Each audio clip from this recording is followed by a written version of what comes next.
Do, do, do, do, do, do, do, do, do, do, do, do, do, do, do, do. Do, do, do, do, do, do, do, do. Yes, we are live. Thank you for joining me here today on the good old tube of you for OreAni Fall Season 2020 lineup. Small little group, but hopefully we're going to expand as the day goes by. Let me see here. Today with us, though, we do have Jessica. Hello. And we have Sean. Hey. Albert would be joining us later tonight. And so will... I'm just going to assume Nick's going to show up some random way. But Vinny, if you're out there, we haven't forgotten about you. You have fun. And take care out there. Hopefully everything's going good. And we hope to hear some about anime from you through chat and Discord. So yeah, so that's everyone here today, just us three. But hopefully we'll have enough content for everyone watching. And let me move down to our title card. For our first title, we're going to be talking about a show only one of us is watching, but I think a lot of people were excited for it because of previous titles or something. Called Higarashi no Naku Koroni. Mm-hmm. And what that translates into is When They Cry, Gao, or Go. When the cicadas cry. Well, this anime website's lying to me. So, it says the source is a visual novel, but so, like, what is this really? Is it just a whole new thing, or is it... No, actually, there is quite the history behind this. Is that in the early OZs, there was a visual novel written by one person, Ryukishi 7. He's the guy in charge of 07, the expansion. These names are very strange. And it's just a straight novel that you basically watch and listen to. There are no choices to be made or anything. And anyway, that got adapted into an anime in 2006. It was animated, I believe, by Studio Dean. And it's kind of like a horror type anime where a young high school kid moves to this very small town out in the boonies where there's one school for all the grades, K through 12. They're all in one room, even there are not many kids, and there's something not right with the town.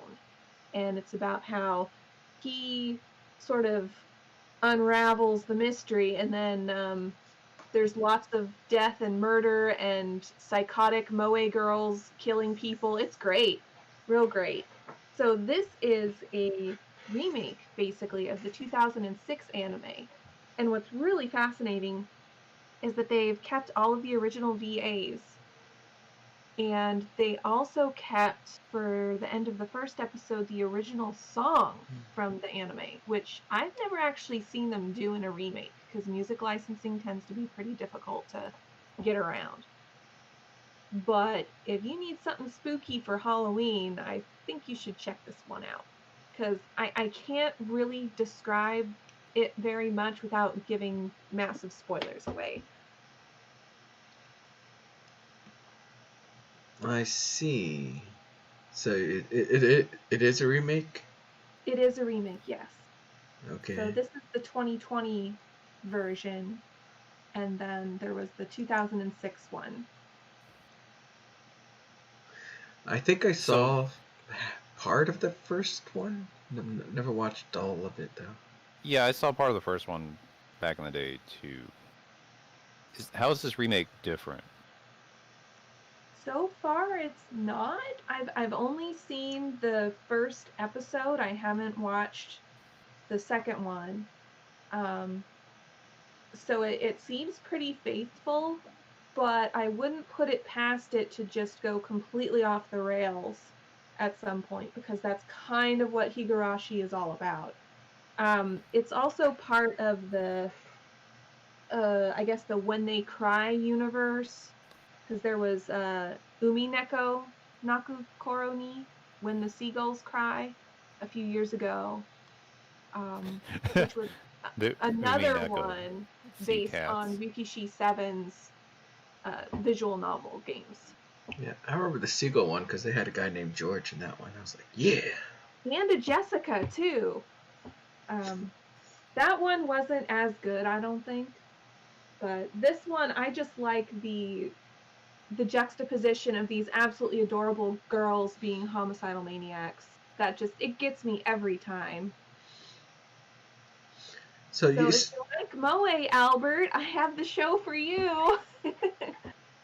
so you saying it was a linear story being told as a game? Yes. Because I always thought it was like a multiple choice thing because it always seemed like there's multiple ways things were Well, happening in the show. So there's, I guess in order for me to explain why that happens, I would have to spoil something. But it's not based on viewer choice. It's based on a plot element as to why there are different things happening, okay, or so that there are different outcomes. I guess you could tell us at the end of the season. Oh no, Oh, this is 2 core, right? I don't actually know. I think it's running for 2 core. It says here, 24 episodes. Oh, okay. So we'll find out, I guess, later. Unless you guys want to be spoiled in the future. Is that the same length as the original anime? Yes. Maybe we should I do. saw the original anime for like 6 episodes, and yeah, it does the thing. Mm-hmm. I got to the part where it does the thing. You get to learn a little bit more about the nature of the curse or whatever. So I guess we're not there yet with the remake, right? No. Okay. I see. Is Kenta-kun still in it, like the Kentucky Fried Chicken Colonel? Yes, yes, he is. Okay, it's They very spent the important. better half of the first episode trying to unearth him. Nice. So yeah, Colonel Sanders is in it. So other than that, you said you would recommend it for this Halloween season, or since Halloween's coming up. I would, just purely because horror anime isn't very common, and for this to land in spooky season it just seems too perfect to pass up. I see. But your mileage may vary. That's awesome. I may want to check it out. Yeah, give it another shot, maybe. Let me know what you think if you do. Well, let's go to the next title, a title that probably Albert hasn't or doesn't want to talk about or doesn't want to watch. Because it's one of those isekais that's been going on for a while. Don Machi, 3rd season. So, of course, everyone knows about Don Machi, right? Is it alright to pick up girls in a dungeon, I believe is the full title. And 3rd season is now coming out. We had obviously 2 seasons before and also 1 movie. So I believe they're all on Crunchyroll. I'm not too sure about the movie, but this is just continuing on from where they left off in season 2. So unless you've watched all the previous seasons, you can't really just hop into this because there's a lot of characters to get to know. And if you're not sick and tired of hearing what's his face yelling all the time, and Hestia being jealous all the time. You might want to still continue on season 3. There's the new arc is somewhat interesting as they're revealing more secrets of the dungeon, and we also get to see how the Hestia family is working together a little more, because I think it was in season 2 that the Hestia family is somewhat starting to expand. So all season 1 was just Hestia and Belle. Season 2 is the family growing, and now season 3 we're learning more about the dungeon. So I'm not too sure where they're going off within the light novels, because this is based off of a light novel that's being released. So we'll see. And if you're, of course, playing the phone app, Danmachi, they're giving off and doing some crazy events on there. So, like, you get free gachas and stuff whenever they release a new episode, I believe. So, you got that, of course. So, that's something to always look forward to. But, other than that, not much else to say about Danmachi. I mean, it's all the same characters. They pick up any girls in dungeons yet? Yeah, they do. They do. Oh, okay. It's true to name. Let me see here. I'm going to find something that we can both talk about, or at least have more than one person. How about that, actually? Let's go to that Golden Kamui title, because I don't know much about that. And it's all the way up to season 3, right? Yeah. Well, Wow. it's season 3. It's a continuation of the adventure, and they go north of Hokkaido to the island of Sakhalin, which has some interesting history. Mm-hmm. And if you know it, it's interesting to see what's going on in this season. So the islands north of Hokkaido are currently, I don't know what the proper term is, owned, annexed, possessed by the Russian Federation. They annexed those islands after the fall of the Japanese Empire at the end of World War II. Golden Kamui takes place in, like, what, the early Japanese Empire, like 1900, 1910 or something like that? I don't remember. Yeah, it's in the 1910s. It's the Taisho era, I think. Okay. So I think either the islands are still in dispute or Japan took them over from the Russians. I can't remember what the state of the islands are.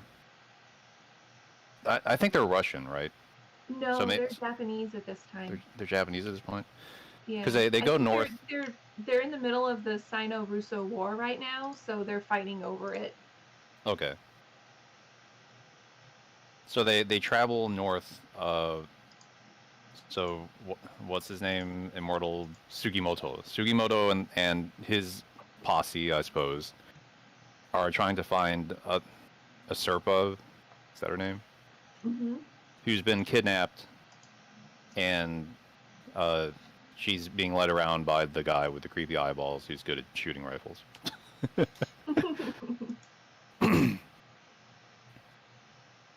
And so they travel north, and they're on the trail of a Serpa, and they're trying to track her down, and they go to this Russian village, and it's like I get a hint of jingoism there, because they go, like, boss around the hapless Russians, and then they participate in a fighting tournament and just, like, whoop them easily. Yeah. Start our beefy Japanese heroes. And I'm like, I think I think Japan has some feelings about this topic, but in any case, it's like still the show that it is. I think the first season, like, I didn't like the first season that much because it was so poorly produced and it didn't have a whole lot of momentum to it. And the second season was a bit more exciting. It was a bit better produced. And I'm hoping that the third season kind of continues this gradual upward trend of, like, better quality, more momentum. I'm enjoying it so far, but it also has, and it has sort of the standard aesthetics and antics of Golden Kamuy that anyone watching the show is familiar with now, with this like kind of humorous, over the top kind of like vague homoeroticism. So the guys are like getting naked and wrestling a lot, and there's all this innuendo. And then there's all the like sort of like cultural learning, because they find the Sakhalin Ainu tribe, and they brought some of their Hokkaido Ainu.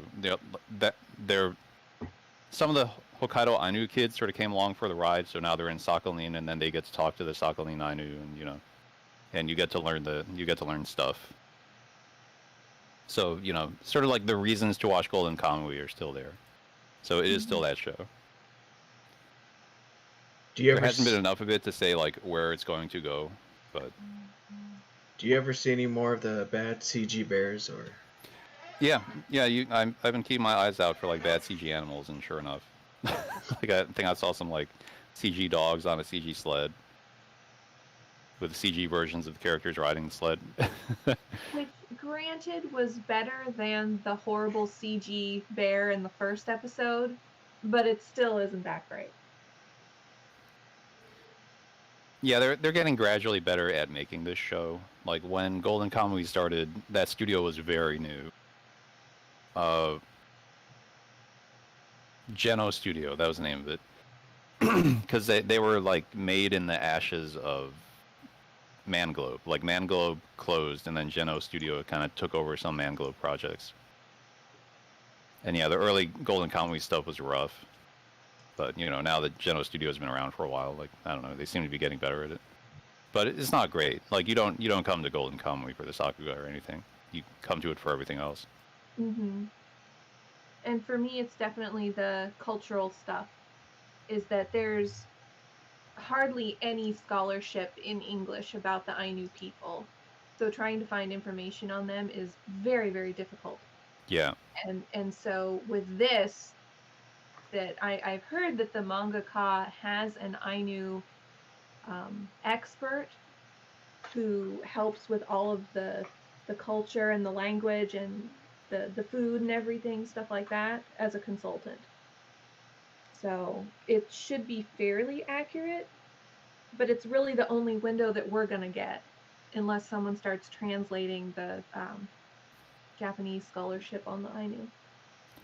Yeah, like the Sakhalin Ainu like almost don't exist anymore. Like I think the last person to be fluent in the language died in like the mid-90s.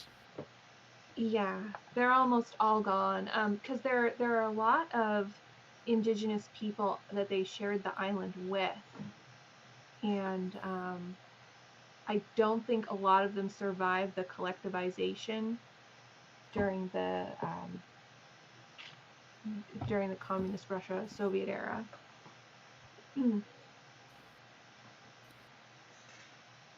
Yeah, I've skimmed over Wikipedia about like the fate of the Sakhalin Ainu, and it's like they basically been assimilated into Russia. So even the people who have that heritage don't really know that they have it, or they're not especially aware of it. Mm-hmm. And like they don't know the language; they just speak Russian.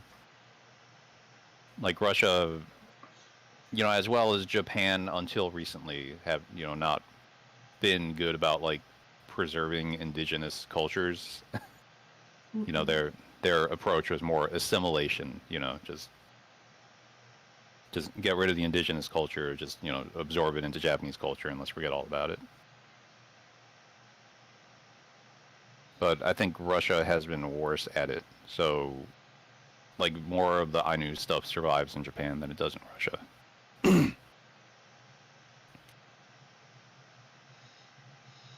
So are they still looking? I remember the first season and stuff. They're like looking for maps or something, or is that the main topic, or has the topic changed at all going through the season? No, they're still doing that. Like that's still the MacGuffin of the plot. And when they go to Sakhalin, they find another man with the tattoo map on his back.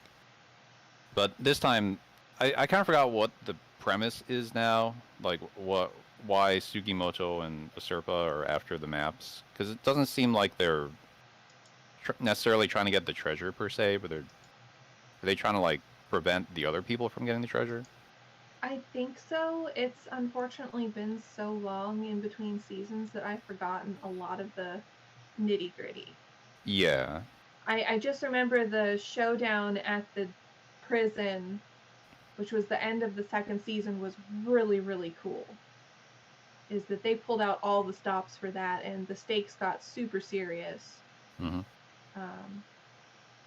So I definitely agree with you in that the second season is the stronger of the two that we have currently. But I'm not sure why they want the gold now. Because they found out that, oh crap, never mind. It'll all come back. It'll all come back after we close down stream, I'm sure. All right. Oh, look. Albert, thank you for joining us. Now we can talk about all the kawaii moe stuff. We can't hear you too well though, or at least I can't. Yeah, you're coming in pretty soft. I can turn him up. Let's see.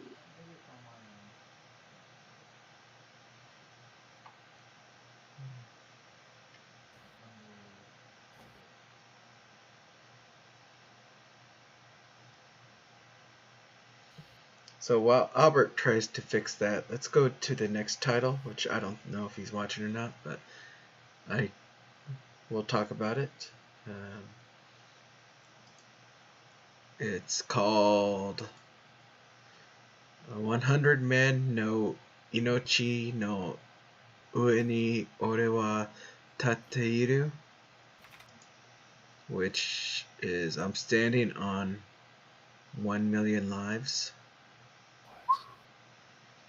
Yeah, so I've actually read some of this manga back in the day, but it was taking so long to get releases that I kind of pulled away and stepped away from it and stopped reading it. So now that I saw that it's an anime adaptation, I'm kind of a little excited to see where the story goes. So is this based on a manga and a light novel? I'm not too sure. I've never heard of a light novel or even looked into it. All I know is that I started with it with a manga. But yeah, and this at least from what I can remember, it does seem to be moving relatively close to how the manga story was. So it hasn't diverted too much, and it's a weird premise where these high school teens get teleported into another world. No, I've never heard of that before. Yeah, it's so weird. But the one that teleports them is this like half missing face guy from the like nose up, and he's got this weird body design with like hands on his chest, and it's, I don't know, just really weird looking. And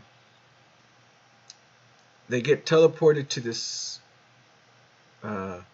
world, given a mission, and also given a class, kind of like any RPG game you would find out there. And they have to complete that mission, to enable them to go back home. And once they complete that mission, they also get a chance to make a single request, or I should say they'll answer a single question of theirs. And it seems that this has been going on at least 2 more previous times, because it looks like every single time they go back into that world, a new character appears. And it starts off with the protagonist Yotsuke, or Yusuke, or Yotsuya, something. Let me look here. Yeah, Yotsuya. Yusuke. he gets teleported into that world, and he meets two of his classmates, Shindo and uh, Hakozaki, it says here. And it seems that they had completed 2 missions prior to him arriving, and it plays off very similar to any other RPG, except for that they're really weak. Even though, like, one of them's a wizard or mage or whatever you want to call it, there's no power behind any of the magic she uses, and even the guy who ends up getting a trash class is having trouble. But like any other game, if they get killed, as long as someone's alive within a certain time limit, they'll respawn and come back to life. So at least they got that going for them. But then we do learn that if they all die, it's game over, and they don't want to see how that ends up.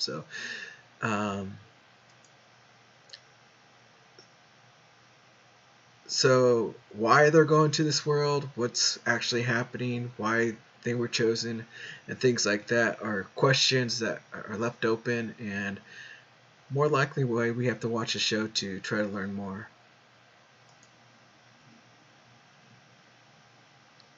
I'm not really sure how far I'm going to watch this one. Is that it does have an interesting spin on the isekai with everybody's survival being tied to one another. I thought that was really cool. And I do like that they're really weak, because I'm sick of the I'm amazing at everything trope in isekai. But the opening scene of the first episode is very cringeworthy. Is they have Yotsuya saying, I hate, what is it? I hate everyone in the city, and I hate this world, and I hate da da da da da. And I'm like, okay, calm down, Grimdark McEdgelord. Let's, save that for a later episode or something. But it's like they want to have him be this anti-hero, gritty type, but they don't really pursue that very often. I don't know. It's there's a bit of a disconnect between what they're going for and what they actually manage to pull off. But I am curious as to what happens and if there's anything more to this system that they're embroiled in. So I'll keep watching for now.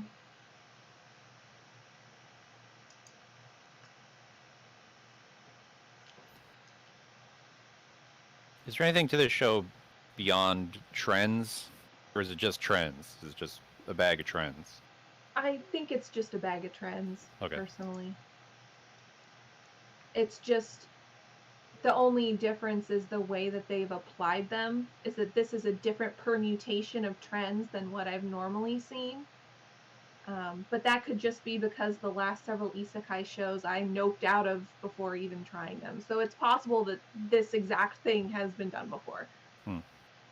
Yeah, but the thing I do want to say about this show that I'm happy about is that they're not doing the whole, hey, I've read light novels and stuff, so I should know what to do, Yeah. No meta humor. Yeah, and also... I had to laugh when he got the chef class, because in the Final Fantasy XIV MMO, you can be a chef, and they are weak. You cannot fight as a chef. If you do, you will die. And so when he turned into that, I just laughed so hard, because I thought, oh, if your main is a chef, you're screwed, dude. But yeah, I think this is a isekai that's kind of, I think they want to try to be more edgy. Yeah. Compared to the other ones, especially with the low levels, the weakness, and also it seems that every single character that's being transported has some kind of problem with their actual lives within the world. So they have baggage that they're bringing, such as the warrior class there is someone that's scared of conflict and doesn't want to fight at all. So there's that problem where you have really weak classes, plus you also have people that are scared of trying to even just fight, and it's just there. I think there's just going to be more characters with a lot of more problems that are just going to enter this world, and they're going to. I don't know. It almost seems like it wants to be and add this harem trope to it, but I don't know how it's going to go as well. But yeah, not much to say about this. We'll let you know at the end of the season if it's worth it or not, because it's too hard to tell right now. And even though I've read manga past where we're at, even then I was like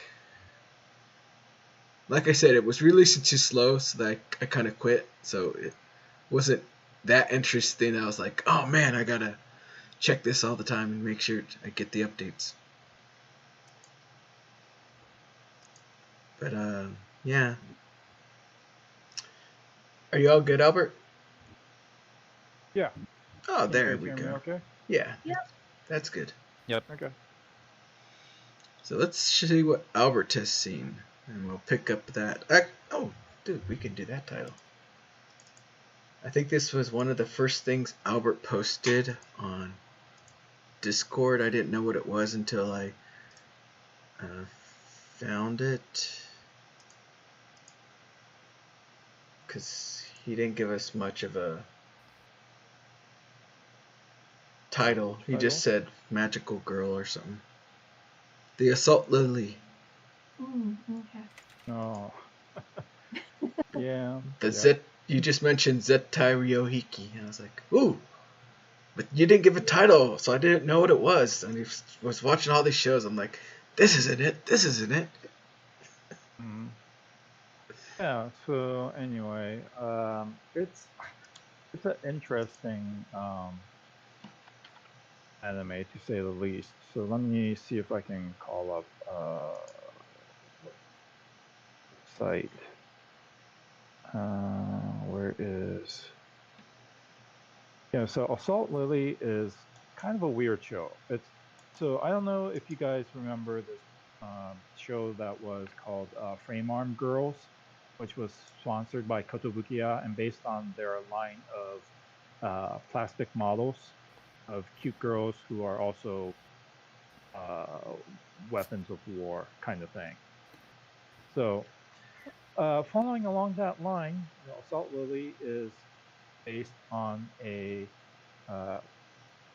line of dolls, 1/12 inch, 1/12 scale dolls from famed maker Azone. So where is Azone's? It's not showing up. It's really annoying. Anyway, yeah. So they have a line of dolls, and they have a story around it, and they have accessories. Weird. It's not showing up. Shop info. Nope. And it's about cute girls, as always, in some sort of special school, as always, fighting some sort of enemies of humanity. In this case, called Huge. They've run out of names to call the monsters. It's just dumb all over the place, but whatever, And yeah, so they decided to make an anime off of that, believe it or not. And so it follows, the main character, which you can immediately tell from her pink hair, right? The pink hair main girl, Lily, and she has just joined this school to be one of the lilies who fight the huge using their charms, which is their magical super sci-fi weapon. So yeah, it's basically a magical girl show, but very, very, very heavy on the Yuri element, without getting overt, because I'm not sure what time slot they're showing this in. but nothing, on the order of Citrus or any of that has happened. Just a lot of implications and wanting to be each other's special person and things like that. So the reason I was interested in this is because I actually do have some.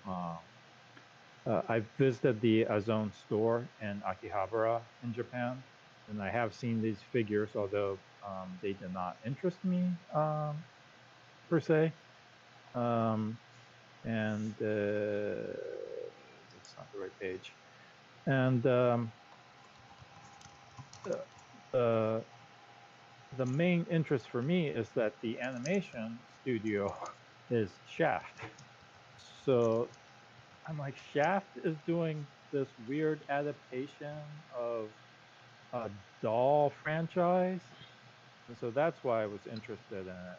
And if you've watched the PV, it's a little strange because it seems like there's a mishmash of stylistic elements, but nothing noteworthy or really standing out. I watched the first 2 episodes currently, and it's a pretty typical setup. There's a senpai character that the main girl Lily really adores, and had actually saved her from one of these events in the past, and that's why she decided to become a Lily herself when she found out she does have some sort of aptitude, although she was on the wait list for the school. So it's a bizarre anime. If you like,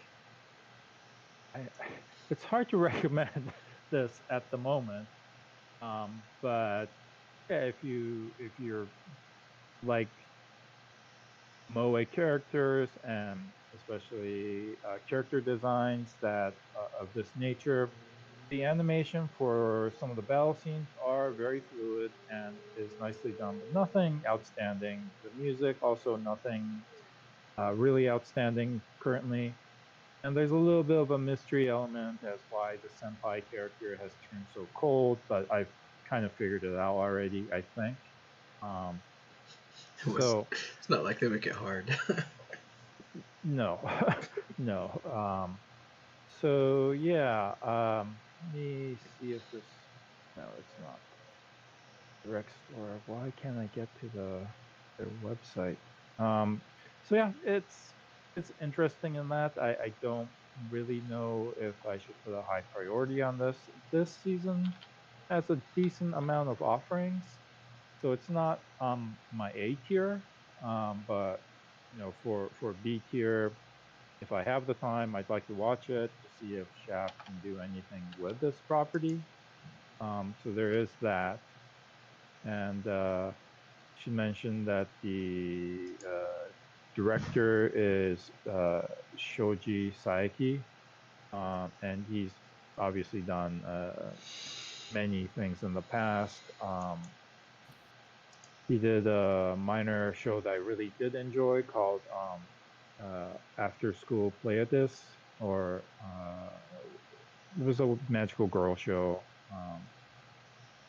He was the director for Medaka Box, and he has participated in a bunch of other as Oh, the car magical episode. girls. Yeah, I was about to ask. Yeah. Is that the one with the brooms that go vroom vroom? Yes, it is based on the Subaru line. It was a collaboration with car maker Subaru. So all the sound effects for their brooms were based on different car lines that they have.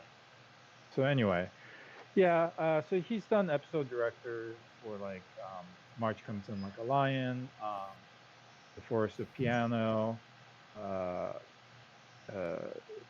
What is that? Review Starlight, the girl acting. Yeah, that show. So he has a lot of experience. So I think the direction is decent. I just don't know if the story is deep enough to bring anything new, but that's why I'm watching it, mainly for the Shaft animation and see if they can do anything with it. Yeah, I don't have your patience. I watched the first episode and I I wouldn't go so far as to say it was bad. It's just something we've seen before many, many times. I think Yep. the only thing that brought to the table that was new was that the weapons are what have the magical girl transformation sequence. And that was kind of neat, but that's not enough for me to stick around. Yep. I totally understand. There was a few things that kind of jarred me about it. Like the animation is pretty simple, pretty um, decent, but there was also like these scenes where all of a sudden it got really detailed.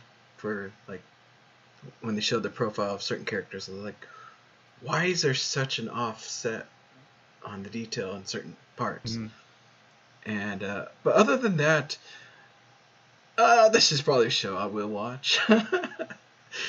um, it's entertaining enough for me to want to watch, and it's silly enough, and it's also does one thing that makes me somewhat happy, and that is Iki guess. what? Is that Tyreo Iki? No. That's Oh, actually that's a plus. That's a big plus. But the one thing that they did do that made me somewhat happy is that they have a large cast of characters in this show, and at least every single episode they tell you all their names again. I'm like, oh, okay. There's no way I'm going to remember all those names throughout this whole season.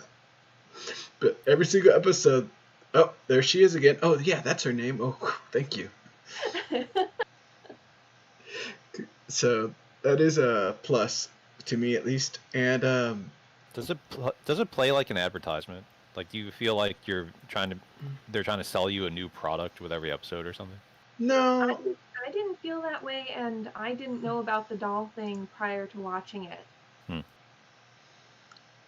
yeah, it doesn't like I didn't even know about any of the doll things either until today when you just mentioned it. Thank you, Albert.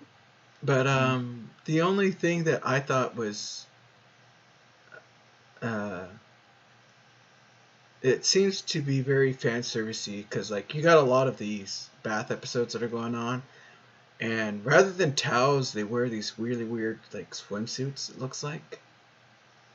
So they're all always bathing with swimsuits, and it seems like they're doing this bath scenes almost every single episode. I can't remember if it was in the first one or not, but and then It was of in the course, second episode.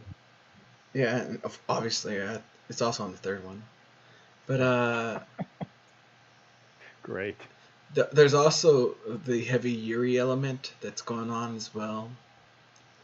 So I think it's just playing to these, really awkward fan service moments rather than the toy line or anything else. Also,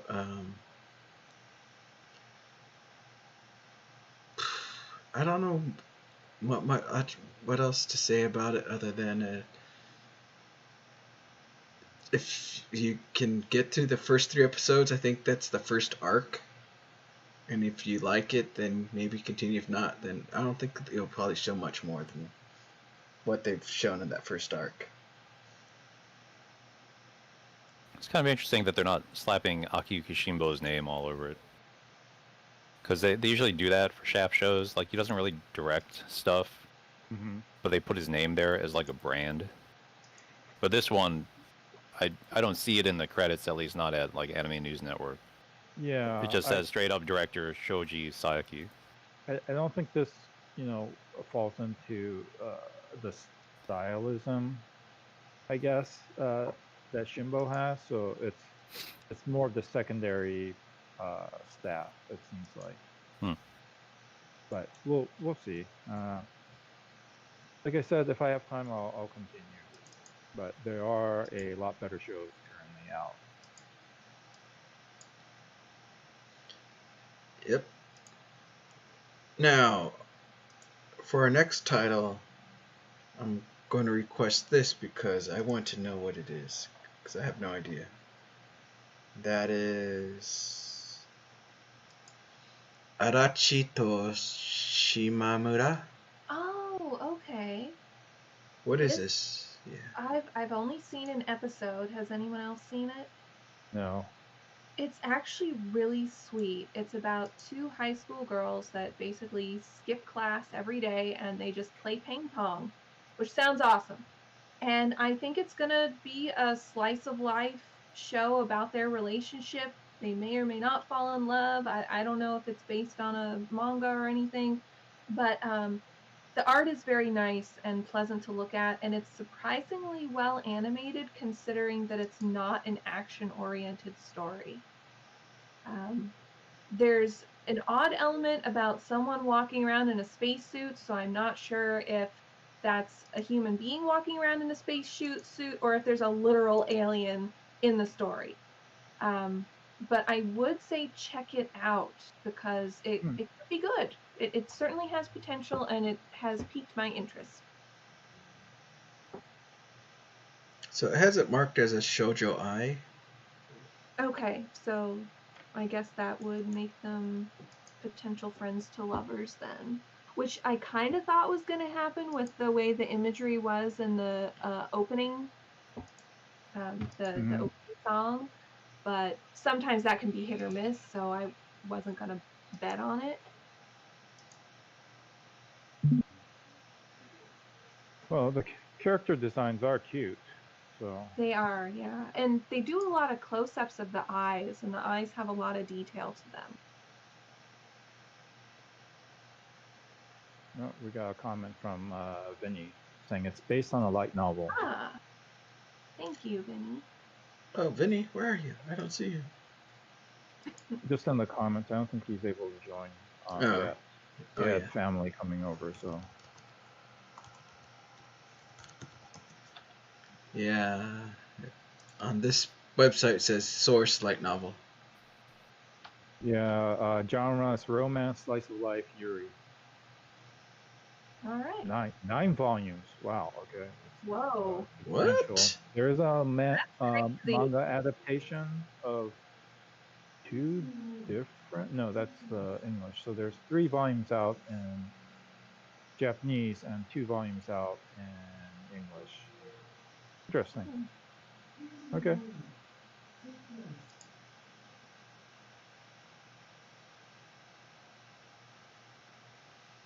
Okay. Cause I was I don't know what it was. I think it's on, what is it, Funimation? I think I saw it, Let's Yep. see, I have it marked down.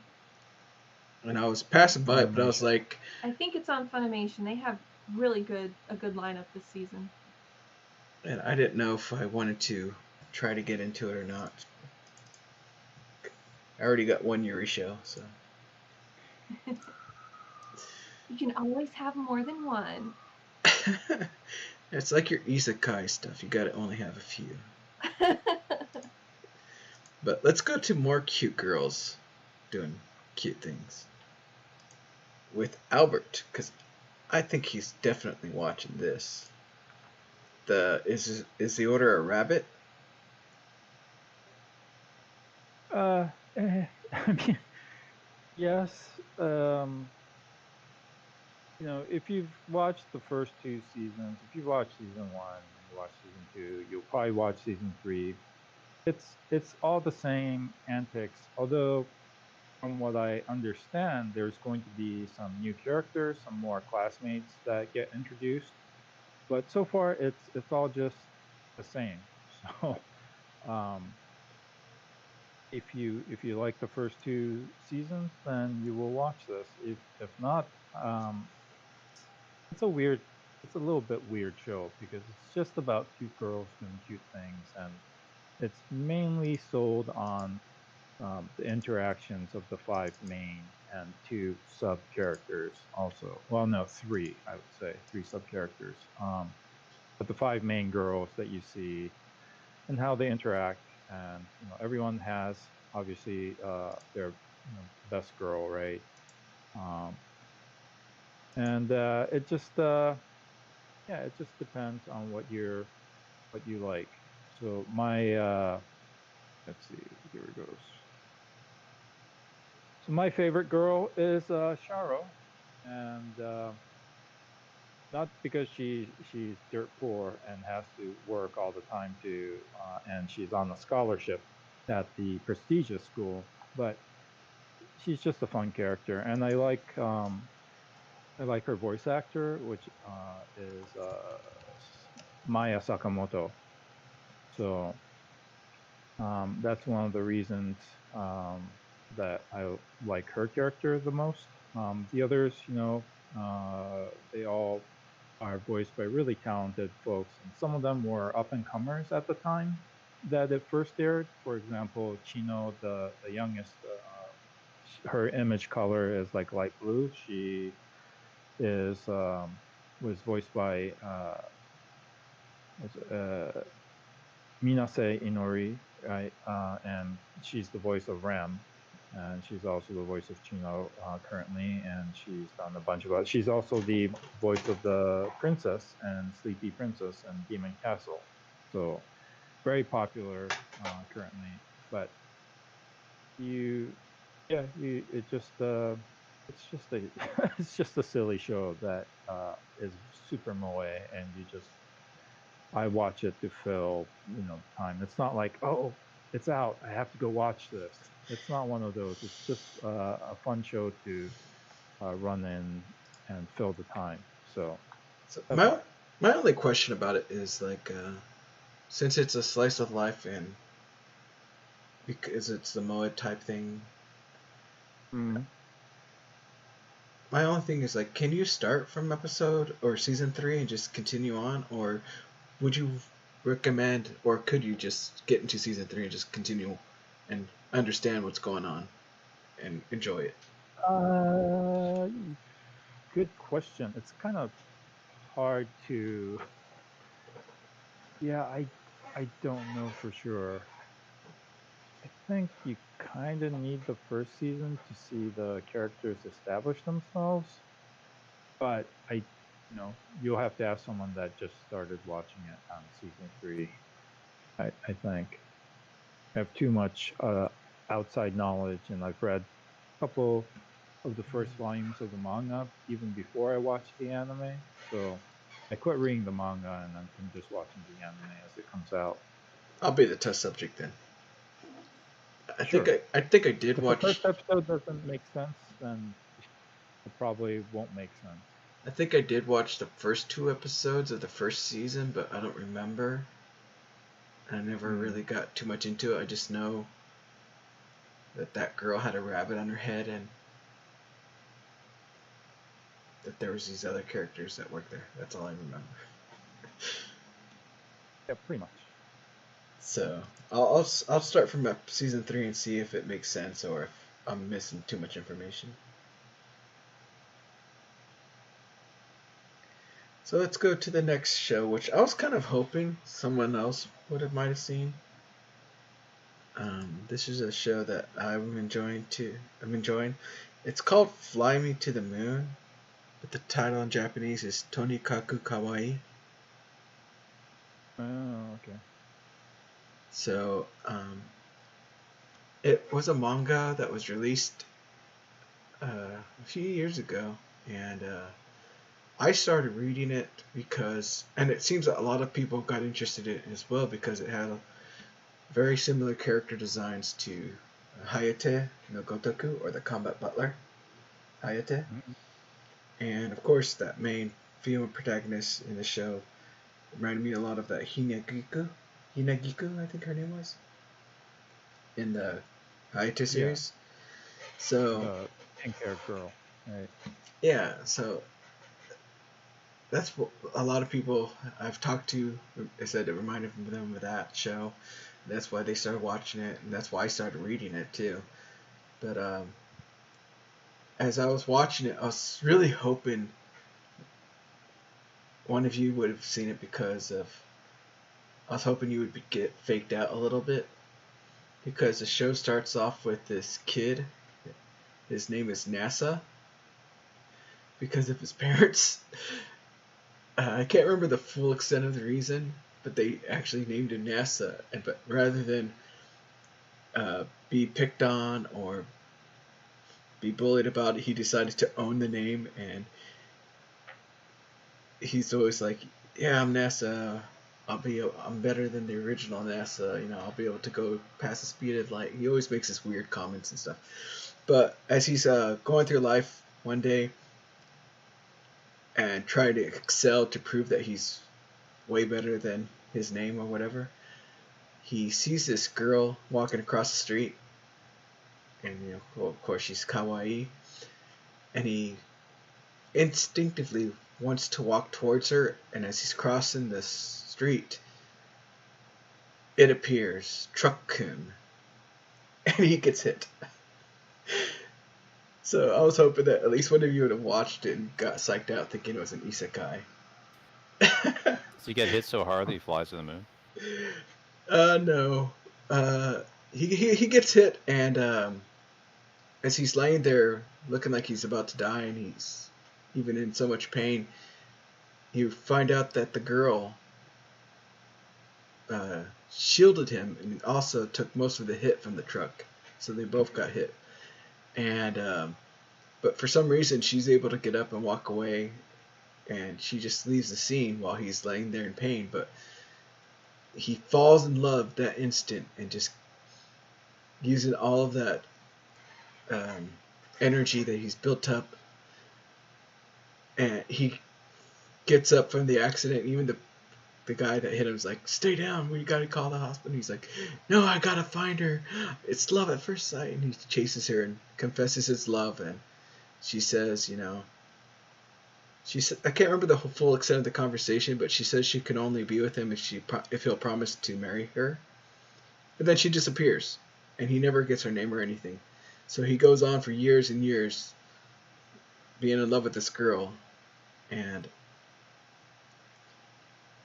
as soon as he turns 8, or one day, she just all of a sudden appears in front of his house with this marriage certificate and says, "I'm here to fulfill the promise." I guess she just turned 16 and he's 18, and they get married right then and there. So it's just this romance comedy rom-com of these two characters, and I guess their newly wed life as you learn as they try to learn more about each other.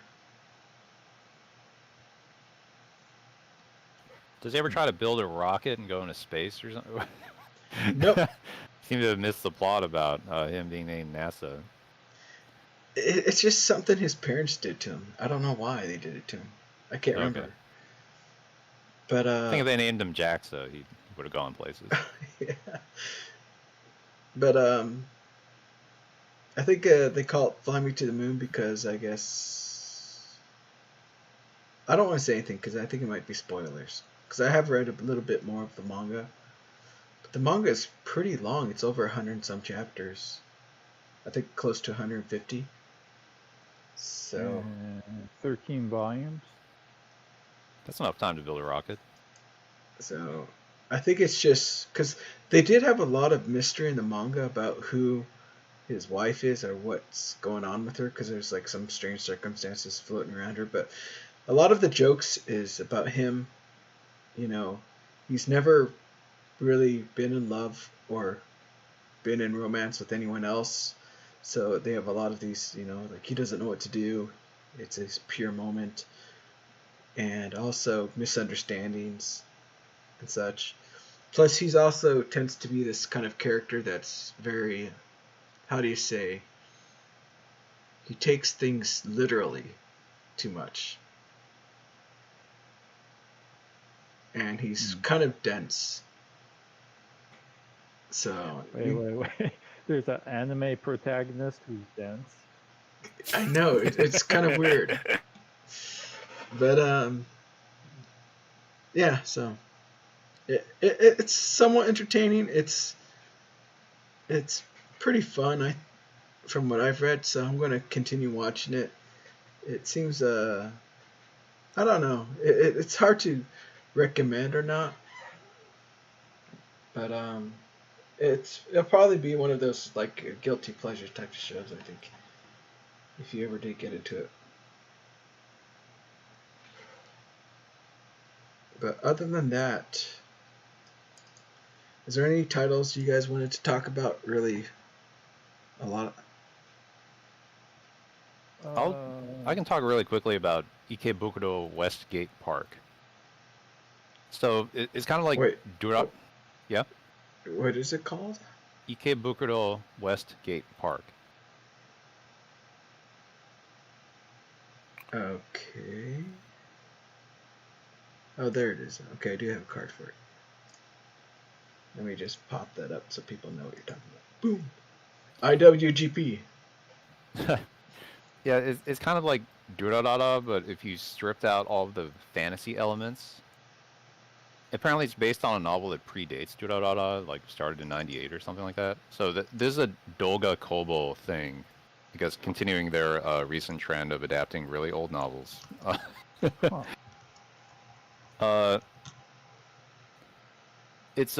It follows like a guy.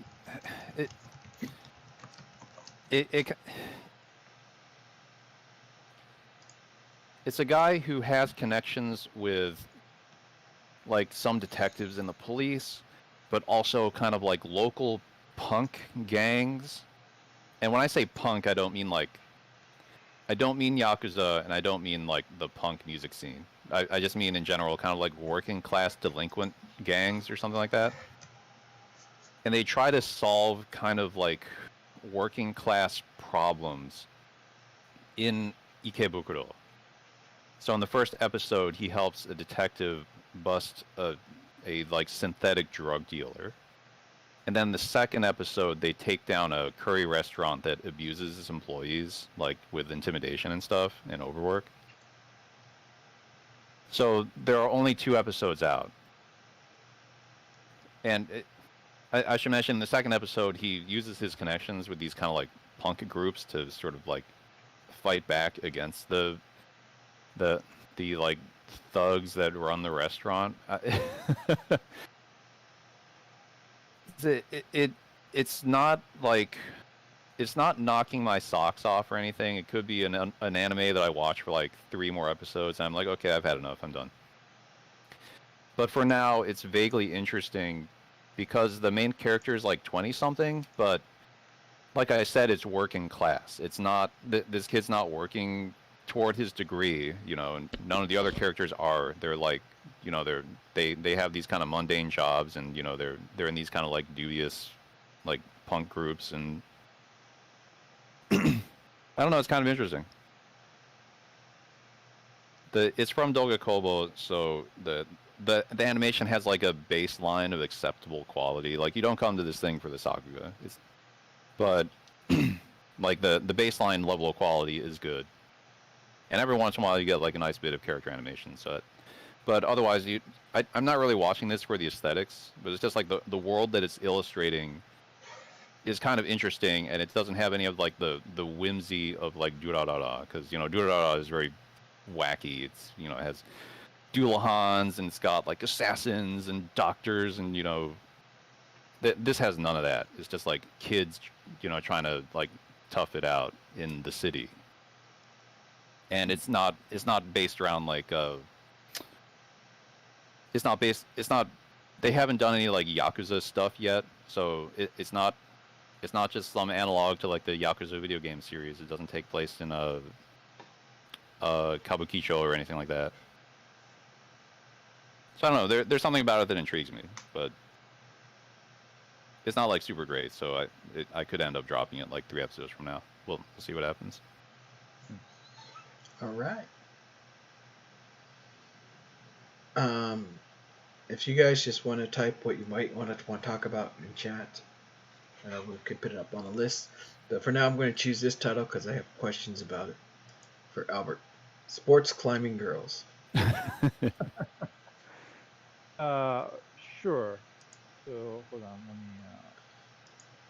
bring up something.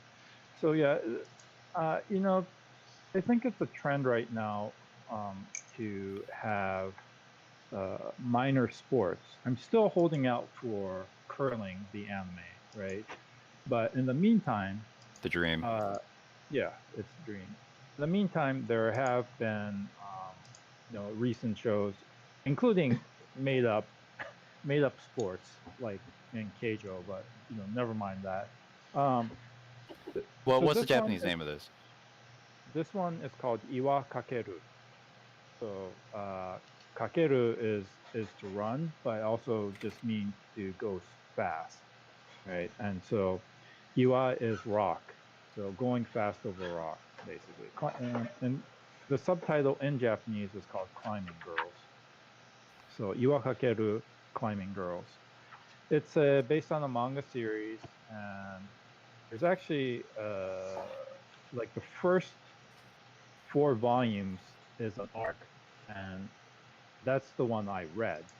And it's a little bit, it has very sport tropes that you have. So main character Konomi is a former puzzle game otaku, as you would, right? And she almost messes up going to from middle school to high school because she became so involved and was at the peak of competition.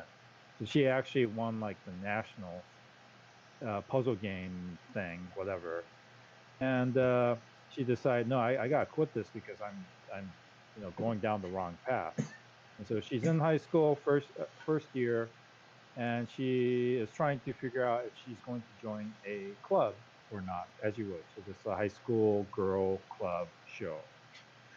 And she comes upon a climbing wall, and she's like, "What the heck is this?" And becomes is introduced to it by the girl that's there, another first year named Jun, and she becomes interested in this and kind of has a personality that tends to be obsessive. So she instantly, you know, is at once very curious about the sports, while Jun doesn't appreciate the fact that she's a complete amateur and is not serious about it, right? So she's the super serious girl. And Konomi, because of her puzzle game expertise, can look and observe the rock face. And these are artificial climbing walls with artificial climbing holes. And so to her, it's like a puzzle to figure out what the route you need to take to finish, to reach the top. So that's the setup of the show. The sports shonen type sport aspect is that she's a complete amateur but has this amazing ability to puzzle things out. Um, the rest of the girls in the club, the 3 others, are also top-notch competitors in this field, which is also unlikely. And Konomi, despite being a complete amateur, will turn around in a couple of months to become a top competitor, if only her weak otaku legs and arms will, hold out.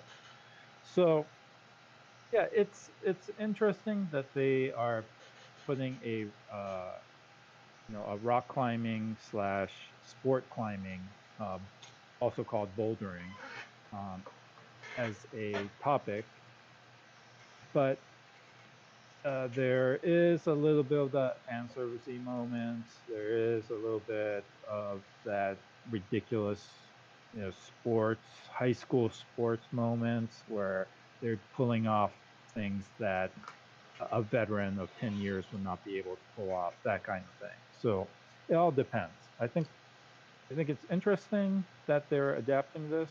I just don't know if they can tone down the ridiculous aspects enough to make it more realistic. Because I think it is an interesting sport. Um, and I believe bouldering was set to be like a demonstration sport at the 2020 now canceled Tokyo Olympics. I shouldn't say canceled; it was postponed 2020 Olympics. But I think it's interesting. If you're interested in something different, if you're interested in sports anime, you might want to check it out. And again, there's cute girls doing cute things. In this case, just hardcore sport climbing. All right. Thank you. When you say they had a bunch of climbing or sports anime tropes, I started thinking of like, kid gets bullied and gets his lunch money stole every day, but then one day rock climbing senpai saves him, and then here's what you got to do: you got to like challenge them to a rock climbing competition. We're gonna solve all your problems with rock climbing. But I don't know. I guess I'm thinking about that. Maybe that's more applicable in like the 80s or something. Yeah, That's a slightly different genre, but yes, you got to there think are of those. you, you got to think of that badminton anime that came out. Oh, Hanebado. Yeah. Yeah, this is. I mean, it's kind of in between that and the Ping Pong Girls anime, I would say. Mm.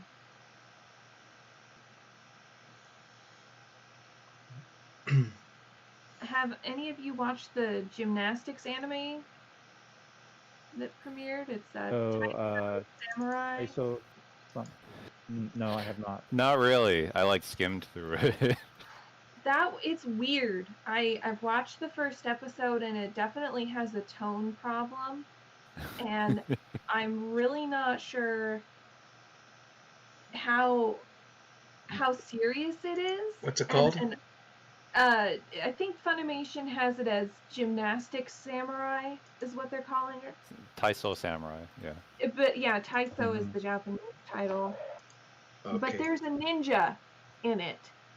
But with the way the episode is structured, it's impossible to tell if the ninja is really a bona fide ninja or just somebody who's acting like a ninja in modern day.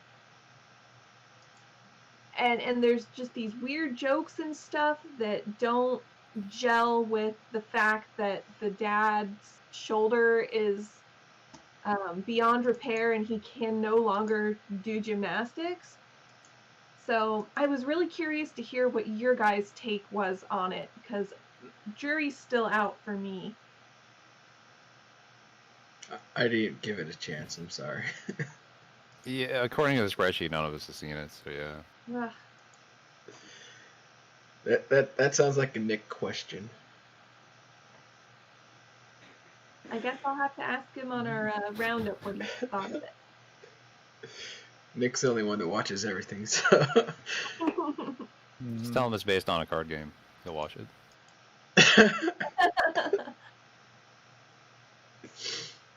Well, let's go to the next title. Talking about unbelievable. Here's the day I became God. I mean, the anime. You became anime god. What's the name of it in Japanese? Kami-sama. Kami-sama ni natta hi. Okay. Yeah, so this is, I think it was talked a little bit about in July during I think they had it called AniFest or something like that. They had this 2-day festival that was live streamed from on YouTube, and this is one of the topics that they would talk about the day I became God was coming out the fall season, and now it's finally out, and I think they only got 2 episodes out so far. It kind of came out a little slow. 2. But it's this is good. Okay, so again, setup. The reason I became interested in this is it's a original work, right? And original anime, I'm always interested in. The studio is PA Works, so PA Works very famous for having pretty good working conditions. They most recently did Pareraman, and before that Irozuku, which I really enjoyed. And they've done things like Eccentric Family and the Working Girl series, which includes Sakura Quest, Shirobako, and Hanasaku Iroha. Yeah. They have had some stinkers in there, like Glass Lip and Charlotte. And personally, I thought Nagi was horrible, but anyway. That's Yeah, and neither here nor did anyone even watch like Fairy Gone? There are a lot of PA Works there. things lately that have come and gone. Yeah, some of those are just adaptations. I think they do for more money. Hmm. But this seemed like something that they would bring in as a passion project, right? And the once I saw that it was original, I kind of looked into it, and the story is written by Jun Maeda, whom you might recognize because he's part of Key Visual Novels, and he wrote Angel Beats, and he also did Charlotte. Now, Angel Beats, I thought had some pacing issues, but I did uh, indeed enjoy it and and cried like a little girl. Charlotte, I dropped in the middle. I really disliked it. I really disliked it. Charlotte's pretty Um, bad, but sometimes it's so bad it's good. mhm. I don't think I got to the so bad it's good part. Anyway, so based on that, that's why I became interested. And the basic story, is that the guy you see on screen. Is my screen showing? Or yeah, it's live. Yeah, I have it shown. So the basic story is that Yota, whom you see there, Narukami, one day meets this girl, and the girl claims she's Odin. She's the all-knowing, omnipotent god. Turns out her name is actually Hinasato at this moment. Um, but she claims that before the end of summer, so uh, I guess Yota is in high school and he has you know high school worries and he has a crush and all of that. It's summer, summer vacation has just started, but he is worried about taking his entrance exams and all that. And he meets Odin, and she says, "Oh, you don't have to worry about that because the world's gonna end." And he's like, "What are you talking about?" "Oh no, it's just a Chunibyo girl, right?" And the interactions start from there, and she doesn't really demonstrate conclusively that she has powers, but it seems like she knows a little too much, and what she says tends to come true. So, for example, she's like, "Oh, I'm hungry," and he's like, "Oh, okay, I'll take you to the ramen shop, little girl, but after that, I'm gonna take you home to your parents." And so they're at the ramen shop, and the owner of the ramen shop is really into horse racing, and Hina pretty much calls every single race that happens, and not just like who wins. She tells them, this horse is first, second, third, fourth, fifth, all the way down, and everything is correct. And the owner suddenly becomes super interested in her, and Yota has to grab Hina and run away before bad things can happen. So there you see him running away, and it's just silly, and it's also hilarious. Just the reaction shots. Um, and so he's like, "Okay, I need to take you home. Where is your home?" And she's like, "Oh, I'm gonna be staying at your place." And of course, he's like, "What are you talking about? Of course, no one. I'm not gonna let you stay at my place. Besides, my family's not gonna let you stay at my place." She's like, "Oh, yes, they will. Just call your mom." And he does, and she's like, "Oh, sure." And so she comes to live with him, and that was like the end of episode 1. And episode 2, other antics happen. It has the typical PA Works uh, visual prettiness. The colors and the music is actually also really good. The character shots are hilarious. She's very expressive. It's She is super moe. Hina is super moe, as you can see. And all her expressions are awesome. So as of the second episode, I'm all in. This is not how I felt about Charlotte. This is not how I felt about Angel Beats, even at episode 2. But I'm definitely in for the rest of the series, for better or worse, and we'll find out if this is more Angel Beats or if this is Charlotte. But it's certainly interesting, and also I should point out that Yota and his little sister their parents are present. In fact, his dad is like a very stoic. I don't actually know what he does. He's very stoic and he's very patient and he puts up with his kids' weird requests when they start making a film project that Yota's sister has to do, right? And so it's just yeah, it's a delight. I highly recommend it to anyone. It has certain vibes that remind me of Seishun Otoko, Denpa Onna and Seishun Otoko, which was a Shaft did that. Yeah, it's a ground controlled psychoelectric girl. Holy crap! I Uh, watched that back in the day. I haven't thought about it since. I don't Really, even remember what it looks I like. I actually go and rewatch it because I enjoyed it so much. But I remember something about there's like elements of that. riding a bike downhill was some sort of Yep, important moment. yep, yep. There's that. And then in the last episode, which was I think the OVA, this weird girl shows up who's dressed in fake spacesuit and claims she's an alien and those things. It's kind of got that vibe, which is why I remembered about it. But anyway, I highly recommend this show at this point in time. Maybe 6 episodes in, I might have a different opinion, but this is definitely top tier anime for me right now. And the other thing is that the duo have fantastic comedic moments together, and so Hina is voiced by Ayane Sakura, and these are some of the characters that she's voiced previously. You'll probably recognize that's from Charlotte too, but she's currently Kokoa in Is the Order a Rabbit, and she voices Ochako Uraraka and My Hero. And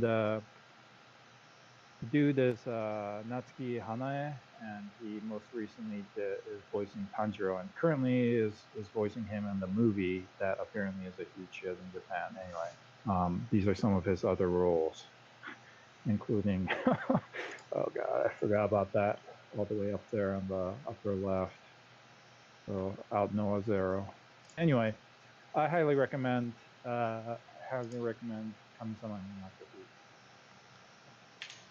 I'll give it a shot, but there's been a whole lot of like, if not Jun Maeda, but like key type anime lately, and like even the miscellaneous ones like Planetarium, and there was some other one about like the apocalypse. I don't know. I guess they all kind of involve the apocalypse. Like Jun Maeda in particular has kind of a brand when it comes to drama. So like, you're talking about Rewrite, right? yeah, that's what I was thinking of. Does this have the makings of like it's gonna turn into what do they call that? Tragedy porn at some point? It's a key visual novel, and I think they even mentioned it. Like, I mean, it's not going to turn me off, but I'm just saying, like, is this a Jun Maeda joint, like, through and through, or do you think this is trying to do something different this time? I don't know at this point, but if it's far more comedic at this point in time, and maybe there will be kind of a bittersweet things that happen, but at this point I don't know which way it's going to go. Yeah, because what you described kind of reminds me of like this sounds like the first half of a story arc from like Clannad or Canon or something like that. Mm-hmm. Where it's just like and funny, and then things like some go bad, right? Yeah, like dude runs into some eccentric moe girl who's like ugu, and there's a lot of gags. Ugu. But then dark backstory, happens somewhere in the middle, and then like the tone changes. Oh. His parents know about her somehow. They hint at that, and then on the website there's also additional characters, kind of weird additional characters. So I don't know how it fits into the story yet, because there's someone titled the CEO, a CEO of a company, and I have no idea how that connects to this. So yeah. The only Where thing. is this streaming? Let's see. Funimation, I believe, right? Funimation, yeah, Funimation. There is one thing that I think is kind of strange to this whole comedic thing that they're going with, is that at the end of the episode, it does have this counter saying this many more days until the end of the world. There it is. So maybe the world actually will end. Because No. I think Or- she or is mentions she mentions that there's only 30 days left for the end of the world. So at the end of each episode, it's like there's this many days. Now it's this many days. Yeah, episode. I think we're down to 24 days. But you know what? Here's some thoughts that I do have about that. Maybe the world actually does end, or maybe the world is ending just for her, right? So some sort of tragedy is going to befall just Hina. I don't know, but again, so far 2 episodes in, it's excellent.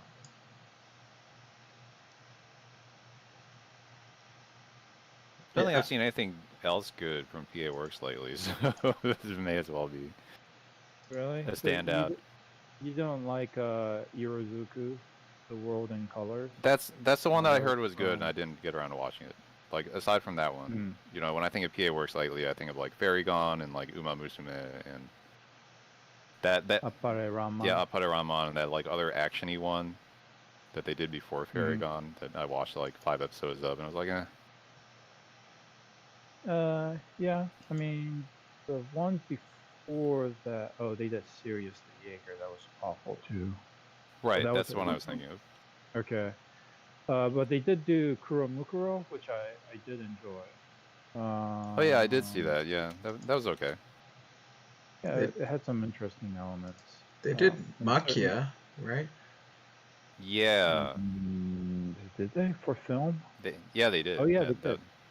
That was their big movie. 2018. And I enjoyed it quite a bit. I haven't seen it. I haven't seen Shirobaka movie either. Jeez, I keep forgetting about that. I need to watch that too. Yeah, and I haven't watched the Made in Abyss movie yet, which some of you have seen. So it's not PA Works, but yeah. Yeah, and PA Works. I just think they tried to do good. There is limitations on what they can do, but they are one of the few companies that are not situated in Tokyo, right? Kyoto Animation is in Kyoto, obviously, and PA Works is in Toyama Prefecture, on the other side from of the island from Tokyo, and they have their own studio setup and training new artists and animators. Yeah, the PA Works is kind of weird because I think like the high level staff are in Tokyo, but then they have kind of an animation unit like out there in the boonies.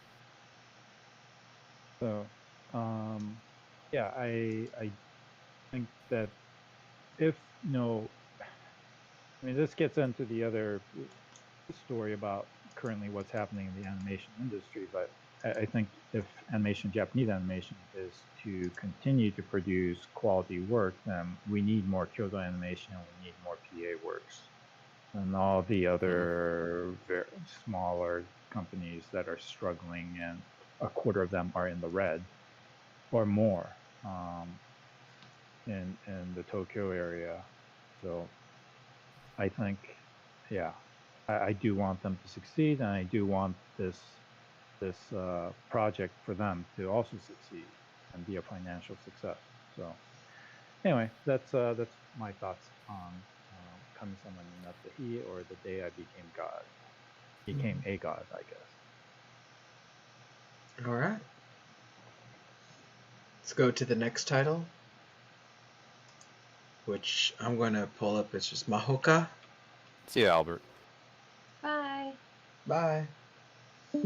We got Mahoka Kao no Retose. They're regular at Magic High School. Yeah, that one. Visitor Arc. So, I don't know. I've heard a lot of mixed feelings about this show, but I, for one, really liked it. and this is like, I guess, a second season. It's obviously based off of a light novel, and I read a lot of light novels, and I did read this arc, but that was so long ago that I kind of don't remember everything that happened, so it's going to be kind of refreshing to see what's going on. But I do know that they have skipped quite a few book, or at least one book, and some information, but it's not like it was super needed. And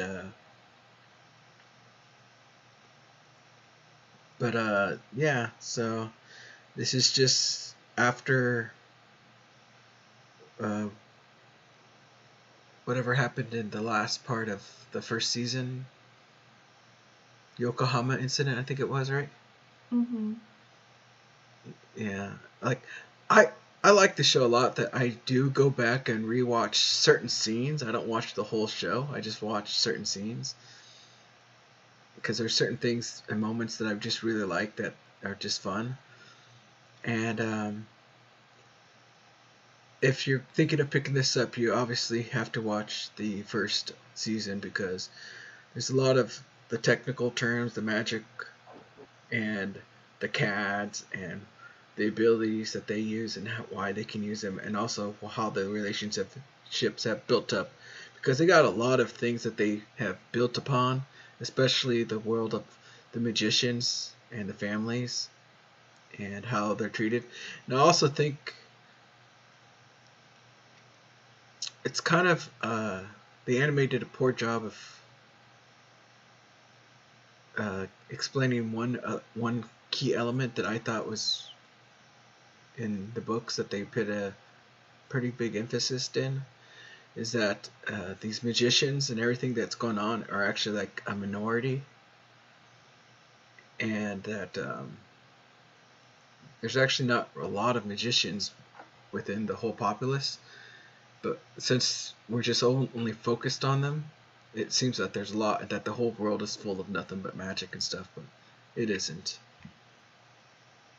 But that's what a lot of these conflicts seem to be about. Is like magicians are treated higher class than normal people, so there's a lot of people who want equality or want to get rid of magicians and have everyone be the same. And even within the magicians, there's a definite hierarchy as far as the families and then the school itself, where they divide the students into those that get the most resources of the school versus those that are just kind of like, yeah, it's study hall for your entire high school career. Have fun. But I enjoy this one.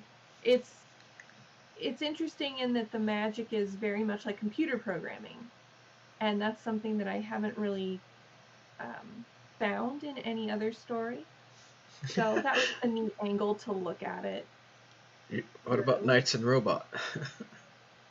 That I peeked out on after the first episode. That doesn't count.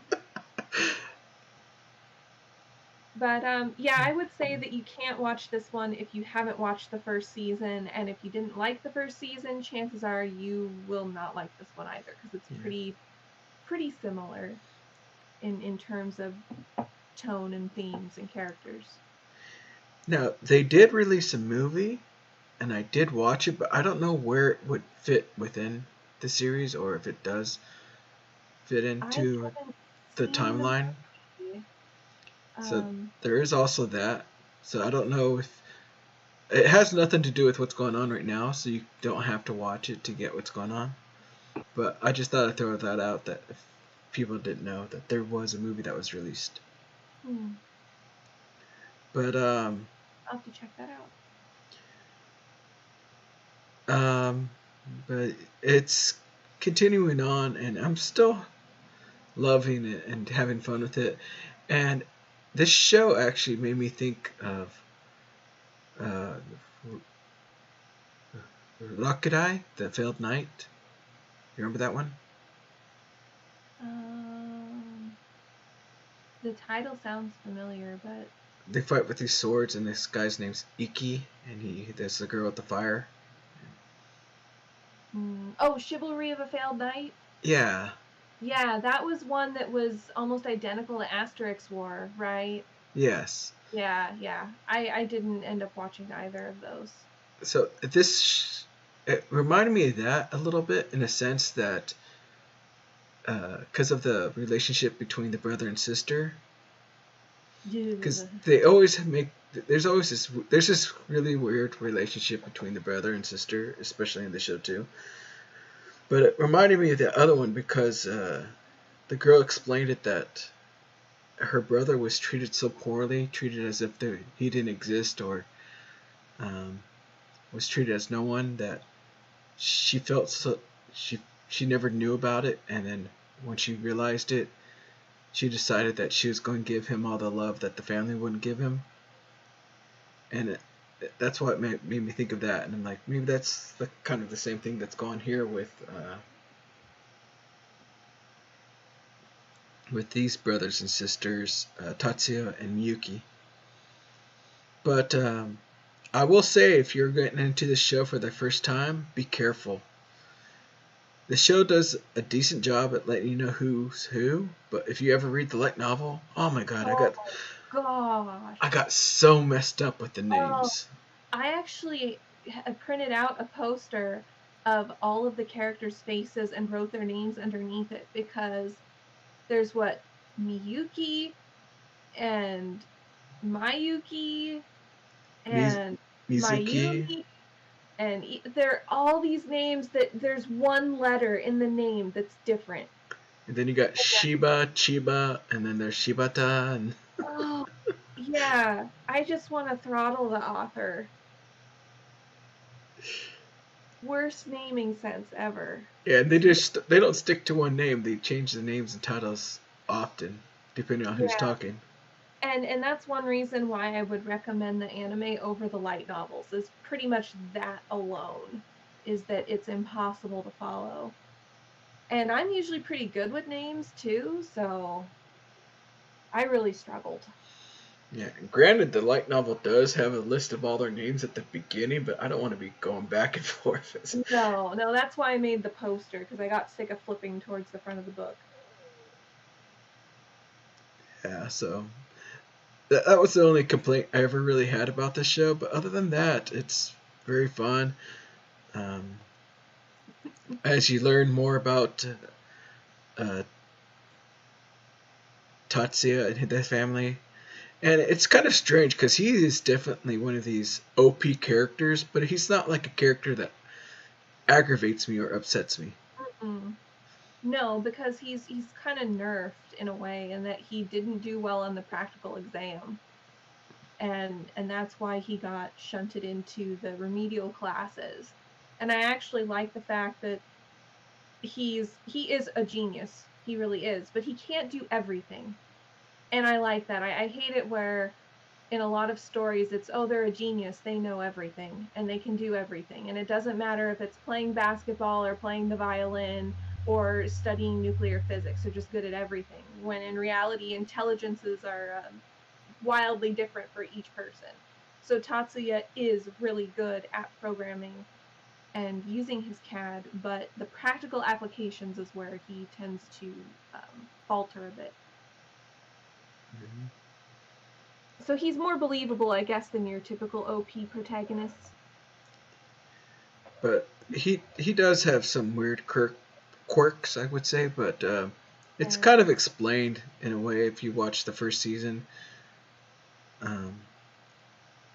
Spoiler if you don't want to know, but right now, like, it has something to do with how he feels about everything, Mm-hmm.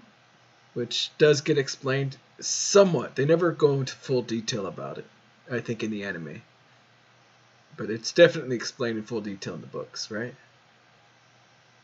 Yeah, I only read up to volume 6. So I can't remember how far I read. I know I read quite a bit, but other than that, yeah, it's on Funimation. Funimation's got a lot of good titles. I think they win this season. But what title would you like to talk about next? Well, since a lot of us have seen Burn the Witch, why don't we talk about that one? Burn the witch, you say? How dare you? There's a lot of witches this season. I think. Oops. Change the card here. Oops. Boom! Burn the witch. Which is on Crunchyroll, right? Or at least that's where I watched it. I watched on Crunchyroll too. I kind of forgot about this. Thanks to Sean for bringing it up. But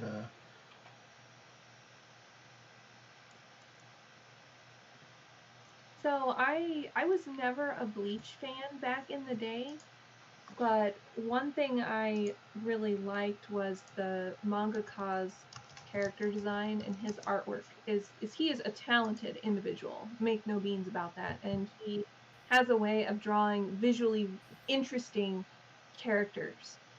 And so that's definitely on display in Burn the Witch, is that the character designs are pleasant to look at, they're interesting, and they make sense within the world. So I think my favorite part about it was the art style. I really like the art style of Burn the Witch. yeah. So the interesting thing I thought was that after hearing about it was that this was actually a theatrical release that was split into 3 episodes for streaming. I wonder, like, why? I would guess it's to promote the new manga series that he's drawing, but that's just a guess on my part. I have no idea either. The thing that this exists at all and that it was animated by Colorito, which is a studio known for, like, well, I guess they only did one movie so far, but a movie and like short films and some TV ads. It's kind of weird to see them like just animate this like shonen manga thingy. Mm-hmm. And that I really guess struck me too, is because I had never heard of this studio. And then if you watch the credits, oh gosh, what's the studio that animates Attack on Titan? But Wit? they're listed. Studio Wit Wit. Studio. I think Wit Right. or White Fox. Sorry, no, it was White Fox is listed as one of the other studios involved in the production too.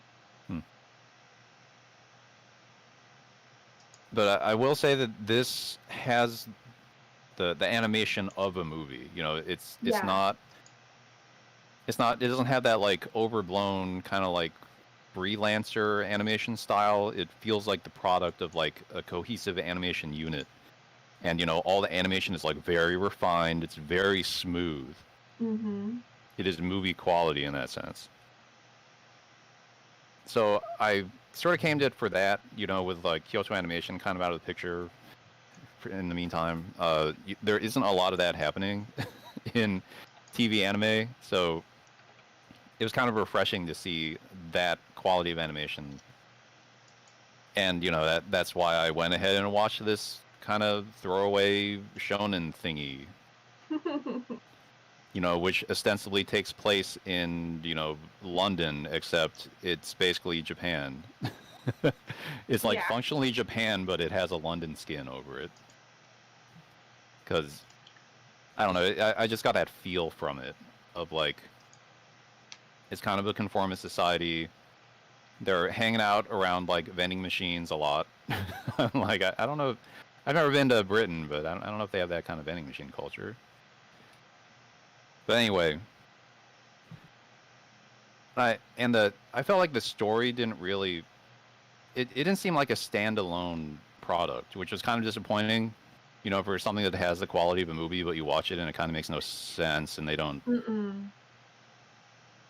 And that's And, why like, I was surprised when you said that it was only 3 episodes, is I thought, well, gosh, this has got to be a full season. But yet the quality of the animation, I wondered how on earth are they going to keep this up if it is a full cour? Yeah, it's really weird. And like I said, it doesn't really stand alone because it refers to some lore that isn't contextualized. It doesn't really make a case for itself in terms of like No. caring about what's happening in the world or its characters. And the story kind of sucks in that like shonen way where every battle just kind of ends in a draw, and with the introduction of a bigger bad, that's like, okay, we need to team up to fight the bigger bad. And then that ends in a draw, and then there's a bigger bad. It's like, okay. And then, you know, and then the whole thing kind of ends in this very unsatisfying way, which it kind of felt like it ended in a draw. And the introduction of even bigger bads. I agree. I really wanted to like this because it has flying sequences and dragons and magic and basically everything that I like. But the world, I didn't really believe in it. Is that there was kind of that info dump at the beginning saying what Reverse London was and all of these dragons and everything, but it kind of felt like I came in partway through the story. Because there was that one guy that they're sort of halfway protecting, but then they just really don't care about protecting him.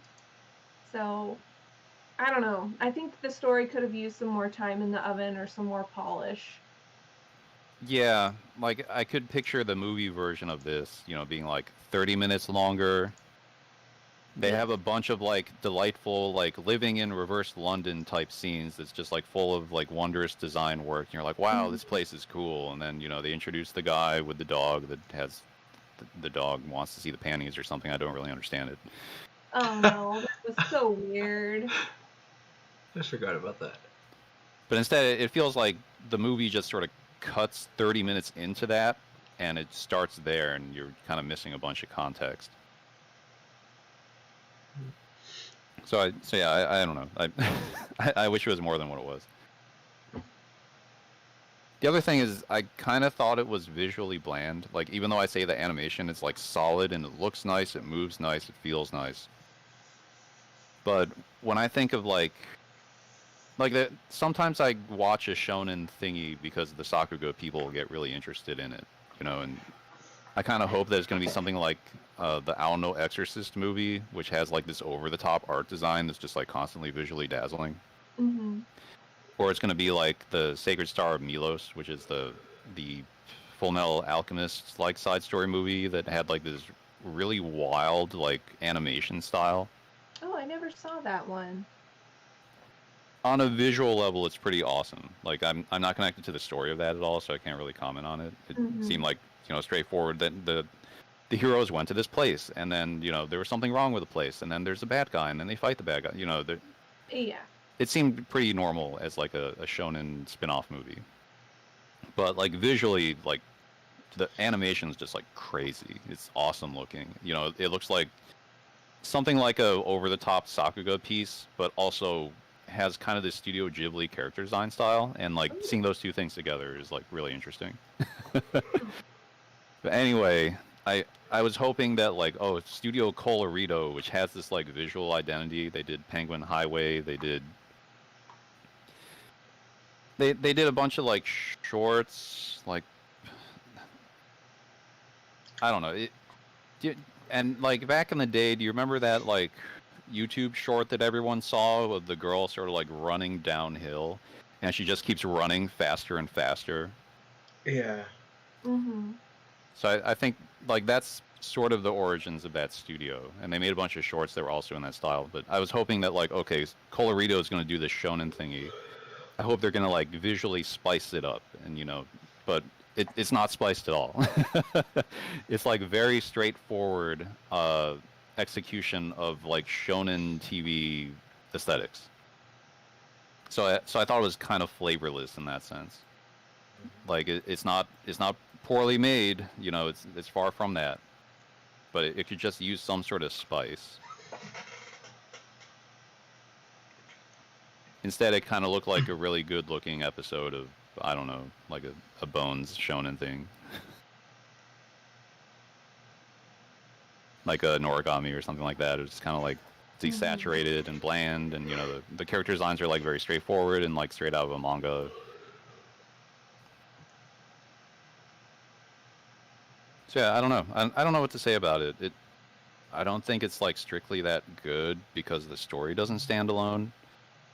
nor is it especially visually interesting. But if you just want to see some like shonen action thingy with like some cute characters, and like there's that one character that has all these like good gag faces, the blonde one. Yeah. It's mildly entertaining. It has some good action set pieces. It's short enough that you can just get through it pretty fast. Yeah. Yeah. So I would say it's a good filler movie if you have time. You have nothing else to watch, just pop it in. Because you may not love it, but you'll be entertained.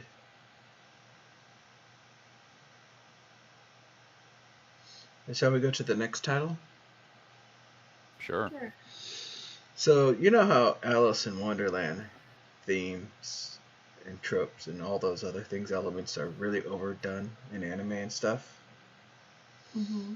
It is my favorite Disney movie. I'll say that. Well, we also have that whole like Romeo and Juliet thing that's constantly happening. So now we have this show, Our Last Crusade and the Rise of the New World, which has this total Romeo and Juliet vibe.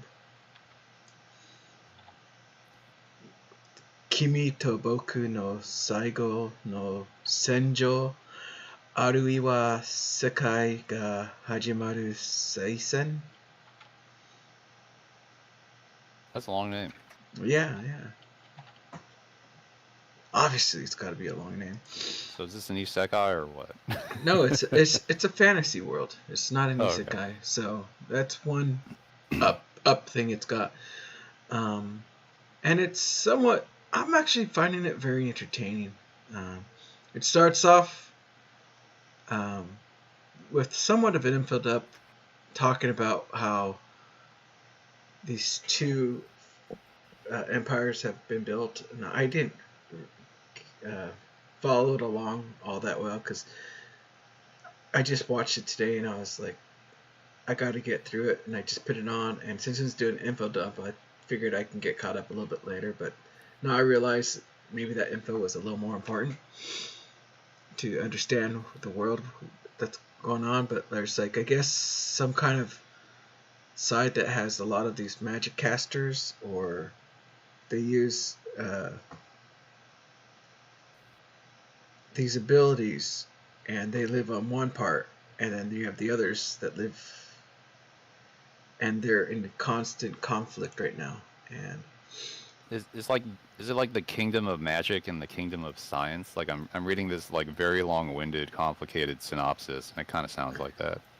well, I don't know, because the world where the main protagonist, the guy, is in, I don't know too much about it, because it starts off with him being in jail,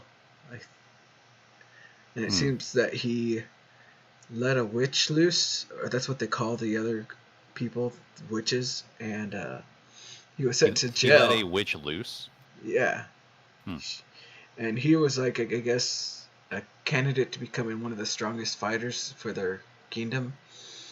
And then now a year has passed, and now they need him to go out to fight the other empire's strongest baddie. And so for his mission, or for him to even be released from jail, he has to go defeat her. So that's basically how it starts now. And he goes out, we're meeting all of his old pals, his friends, and learning what's a little more about how his life was before his jail time, and how his team functioned. And then we finally meet the other side, which of course uses a lot of different magic and stuff, but for some reason with the tools he has, it doesn't work against him. And that's why they're kind of utilizing him, because everyone else, it seems that the witches have gotten used to him, or used to their fighting styles, and since he's been away for so long that no one has any information on him, so they feel that he'll be able to defeat the enemy side's strongest power with the element of surprise. And it's got some pretty good fight scenes going on, I thought. And the magic and everything that they use, and the scenes that are shown with the CG aren't done all that bad. It's pretty well put together. But like I said, there's that whole Romeo and Juliet thing where they end up ending the battle in a draw, but then they go to a neutral city and they meet up with each other. And it's just them running into each other again and again, and you can kind of see how they're very similar minded, and you can kind of tell that there's going to be this connection with them. Of course, they're the top ranking fighters for each of their own empires, so what's going to happen? So that's why we're watching. Are the boys on one side and the girls on the other? No, Okay. it's mixed genres. There was an anime Romeo and Juliet thingy like that, I think, with the school where there was the boys and there was the girls or something like that. I can't remember. Yeah, Boarding School Juliet. Yeah. But my favorite was the high fantasy adaptation of Romeo X Juliet. Oh, I remember that. Adapted the actual play.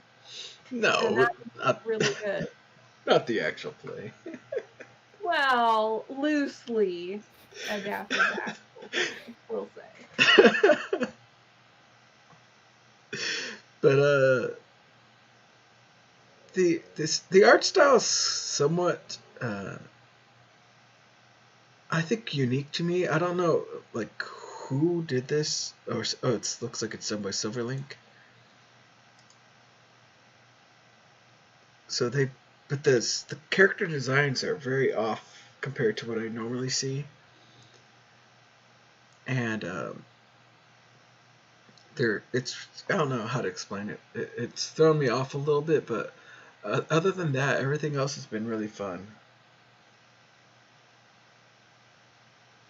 And I don't know, because of his previous record of what has happened, maybe he'll go against they wish of him again and go join the witch's side, but it seems like he's fighting to try to end all the war and conflict while she's fighting to try to unite all the lands, and so they have this very similar mindset, and even in their everyday lives when they meet in the neutral zone, which they refrain from fighting because they don't want the neutral zone going against their kingdom, so they act nice in front of each other. But it's funny because they just keep on having these coincidences where they just keep on always crossing paths, and it's somewhat entertaining because the guy doesn't seem to, like, he's been in jail forever, so he's just trying to enjoy life while she thinks that it's this plot that they're trying to come up with, that he's stalking her and that he's trying to get all this information out of her, but it's obviously not. Even at one point he makes a remark like, yeah, I reserved this table even before I knew you were before you even knew you were going to be here. You just arrived here and got this table next to me. So there's no plot, but I found it somewhat entertaining. I think I'm gonna give it a few more episodes to see if I like it or not. What about you, Jessica? I haven't actually seen this one. Oh, I thought I saw it on your name. No, it's the Kimito Boku one that you're talking about. I have not seen that one. Wait, give me a second. Kimito Boku? Oh. I wonder why I thought you saw it. I must have been looking at the wrong square. Yeah, but, if you like Romeo and Juliet type show settings, story, maybe you might want to be interested in watching that. So are you saying that this is a romance tragedy, or? Quite possibly, because they even have this foreshadowing where they go watch the play, and it's obviously this Romeo and Juliet thing going on there too. Okay. And she's all crying like, why are you doing, why can't you fall in love with each other, So they have this, I think, is somewhat foreshadowing of what's going to happen. So Other than that, any other shows you all want to talk about before? So I'm the only one that's seen Made in Abyss, right? So if that's the case, then we can skip over it. So they have Maids in Abyss. Yes, the Abyssal Yeah, Maids. there's only one on the list here. Let me see. Way at the bottom. I'm looking to see if you're I looking at have. the list. Oh no, I'm looking to see if I have a title card for it, but I don't think I Okay. do. I mean, if I'm the only one that's seen it, then we don't have to talk about it. So I kind of wanted to hear what everyone else had to think about it. Well, we can put a remark out there about it and maybe talk about the end of the season. We'll have more people watch it. Okay. First, though, do we have to have watched the series to have seen it? Yeah. Or want to watch it? Yeah, it's a direct sequel to the TV show. Okay, so I gotta watch the series now. I think I only got like halfway through it, or maybe not even halfway. 3 episodes probably, because I remember I was thrown off by the design because it always looked like her butt was hanging out or something like that from her dress, or cause she had that patch on her back. I don't remember. I mean, I played the game long time ago. There's a Made in Abyss game? Oh, Made in Abyss. I'm sorry. I was thinking of Tales of the Abyss. Yeah. Oh, yeah. Okay. No, there is not a game that I know of anyway of Tales of, or blah. The Abyss show that you guys are all talking about. Yeah. I can't talk, apparently. Okay, well, never mind. I guess I'll just throw out my recommendation of Made in Abyss is I don't like that much, and the movie kind of cemented my opinion on I don't like that much. What? Oh, did it actually adapt part of the manga? Made in Abyss? Yeah, the movie, I mean. Is the movie an original story? Because if It adapted the manga. I don't read the manga, but I talked to a friend of mine who did, and yeah, we talked about manga versus anime type stuff. Okay. Yeah, so it is an adaptation of the manga. If you're following the story at all, it's the bit where they talk to the helmet dude who has the first helmet. Yes. And then at the end they descend to the abyss to like the point of no return, and then roll credits. Yeah. No, that part is pretty dark, and I will say that after the manga, it gets even darker. So if that's something you don't like, you probably do not want to watch any more adaptations if they make them. Yeah. I was very put off by like how cruel the new Made in Abyss movie was, and it seemed to amplify the cruelty of the TV show by like multiple times. Oh yeah. And like tonally, it doesn't make any sense to me because at the end of the movie, they kind of revert back to like, "Yay, let's go on an adventure," wahoo! And it's like you can't do that. You can't be just this broken individual by the time she gets to the bottom of the abyss, and she's not. There's just like this tonal incoherence and sort of. I kind of find it manipulative that like the show has the audacity to like return to innocence after everything they've seen. Mm-hmm. It's like, no, you can't do that. No, it's kind of the point of trauma. Yeah. And I think I talked to this friend of mine who reads the manga, and he said that like the show is not very good at like communicating how warped these characters are. Like. But anyway, I don't want to get too deep into it. I just think like whether it's because it's poorly adapted or if it's problems with the manga itself, I don't know. I just feel like the Made in Abyss as it exists as an anime series is not very tasteful, and I think the sort of moe mixed with violence as a metaphor for coming of age, like that's been done better in the Alien 9 OVA, and it's been done better in Madoka Magica, the original like 12 episode series. Mm-hmm. So I feel like this is just kind of like a more over the top but worse version of that, because it's like, so it doesn't have it doesn't keep those elements in balance. It doesn't. It's really hard to believe in the world of Made in Abyss. Anyway, that's all I have to say about it. Okay. And maybe this will be our last title, but let's pick this one up right here. Jujutsu Kaisen. I have not seen that one. Oh damn it! It was Albert who saw it, and he's gone. Yeah, Sean's seen some of it.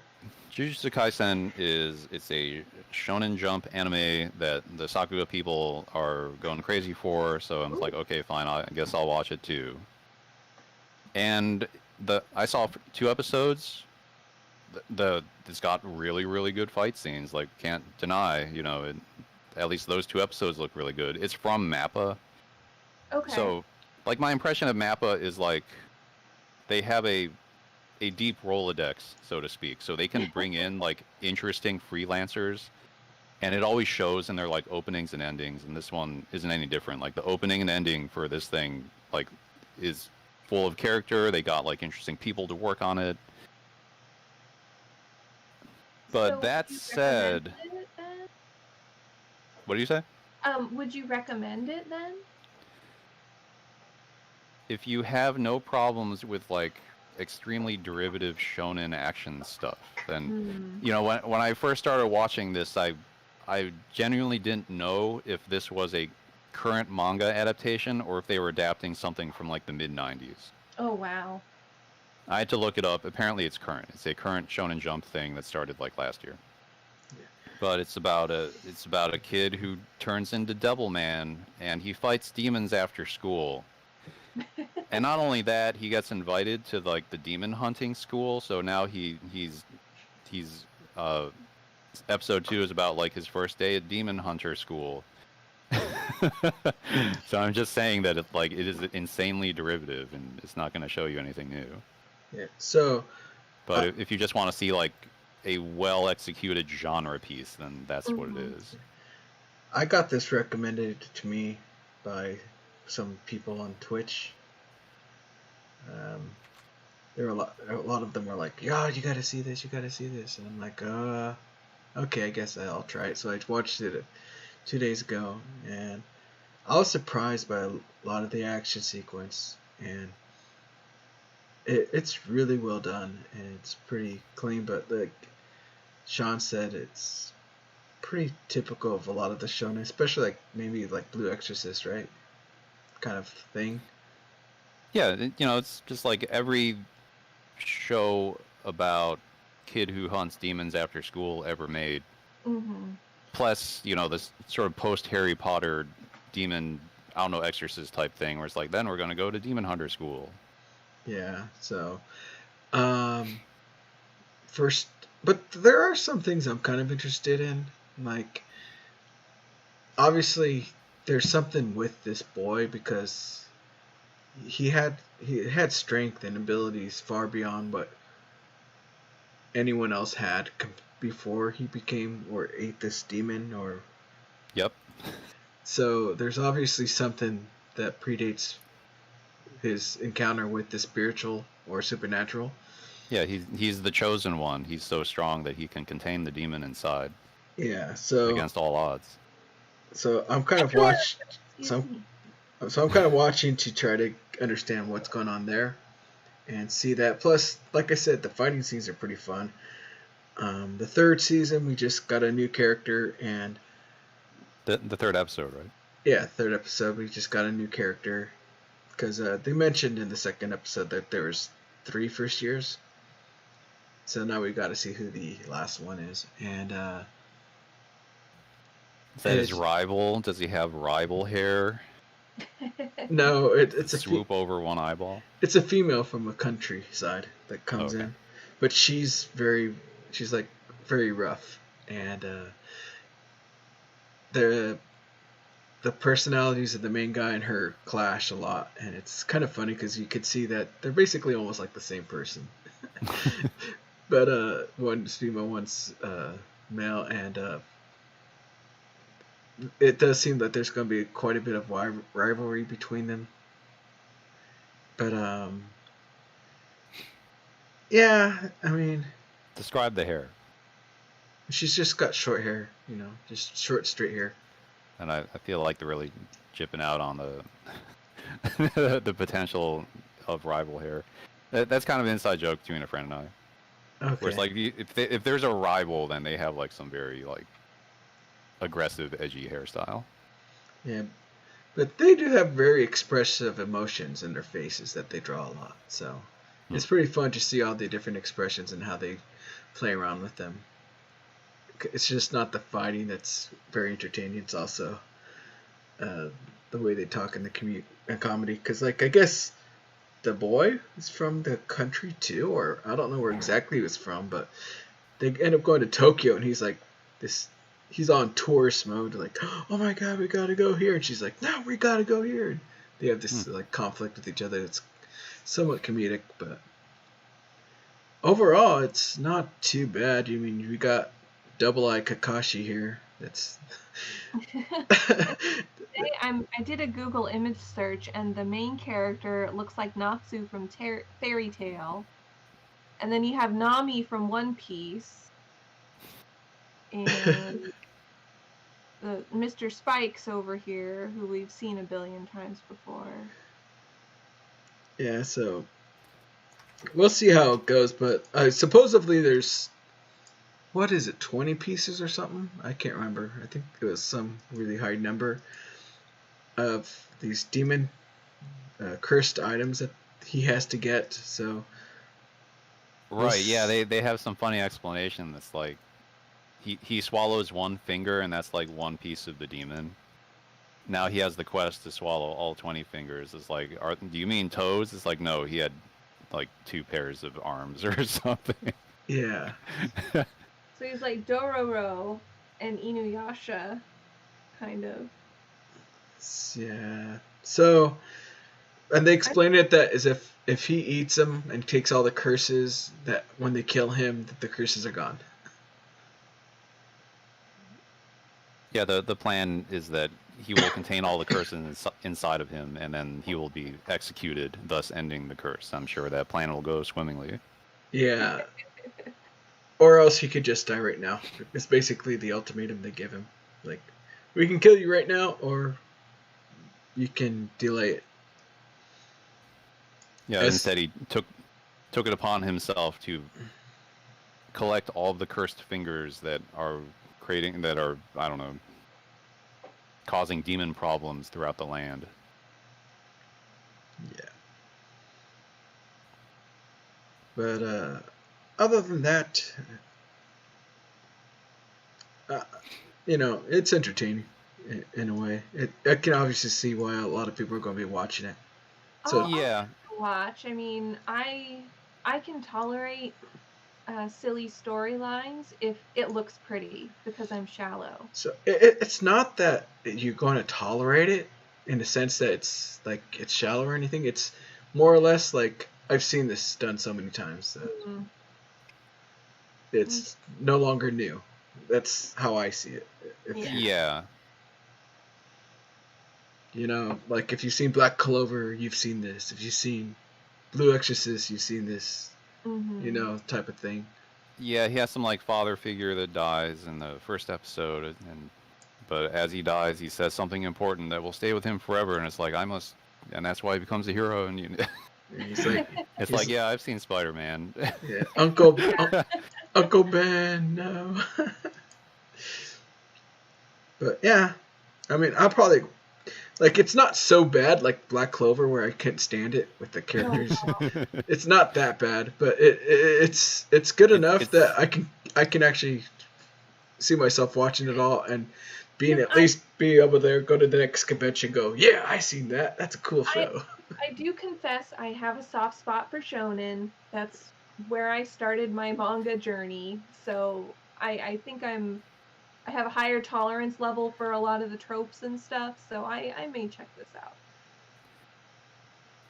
I do have an allergy to shonen, but like a lot of people on the internet say that this is the best thing that they're seeing right now, and I can understand that argument. It could very easily be the best thing that's on because there's just not a lot of good stuff on this season, in my opinion. Because like the heavy hitters will happen next season with new Beastars and new Neverland. Oh, but Beastars is probably going to be in Netflix jail. Yeah, I mean, that's okay. I'll download the fan subs like I did last time. Because I'm impatient.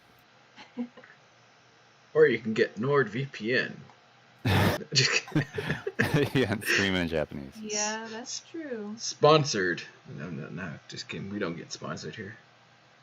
But other than that, I think we're pretty good for today of all the titles we talked about, right? I mean, we're missing a few of the more important ones, which we'll get to at the end of the season, like the Daoguza, the Tanon de Mite. So, that's obviously going to be one of the shows of the season. And then we got Love Live, because, that never dies. It never dies, huh? We got... Just always on, like Pretty Cure. Computers will still be procedurally generating episodes of Love Live. There was this one called Real Romance or something like that I was kind of interested in because, Rail Wars failed me, so maybe this will be it. Because it's got cute girls and something to do with some trains. So. I will also say, if you need some comfort food or just want to laugh, the Maojo de Oyasumi, the Sleepy Princess in the Demon Castle, was pretty funny. I don't know how they're going to carry the joke through an entire cour, but what I saw of it was really nice. It's stupid funny, if that's your kind of thing. Yeah. Actually, I don't know about that. I didn't. Maojo de Oyasumi. Yeah. I didn't see it, so I don't know if it'll be up your alley, Sean, because it is just... Probably not. This looks like an Albert show. It strikes me as being a 4-Coma adaptation, if I had to guess. By Dolga Kobo. Okay. Yeah. It's just, in this COVID-era world, I need something that makes me laugh, and darn it if this show about a princess with insomnia didn't make me laugh. So, yeah. Oh, okay. Big Vinny says it's a proper series, not 4-Coma. Okay. I understand the COVID sentiment. There's also that Inuyasha show that... Right, yeah, there's like a proper sequel to Inuyasha. I like randomly downloaded it without knowing what it was. I'm like, what the hell is this? It's just Inuyasha. Yeah, they didn't name it Inuyasha. They named it something. What was it named? Like Hanyo no Yashahime. Yeah, so... Yeah, there's your stealth Inuyasha sequel, if you ever wanted that. I heard a lot of people talking about it, but I never saw the Inuyasha title, so I was like, huh. But yeah, if you're out there wondering what streaming service you should go for, Funimation has most of the best titles. Yeah, Funimation wins this season. Crunchyroll, maybe we'll get in some later. I don't know. Other than that, not much else to say. There's some other shows that I'm curious about, but I didn't want to watch until I heard about it. But then no one else is watching about it. We'll just have to wait till Nick tells us about them. Yeah, so if you could do me a favor, Sean, by the end of the season, I need you to watch 3 seasons of One Room so I can know if it's worth it. I think I got my hands full with Dogaza. Okay.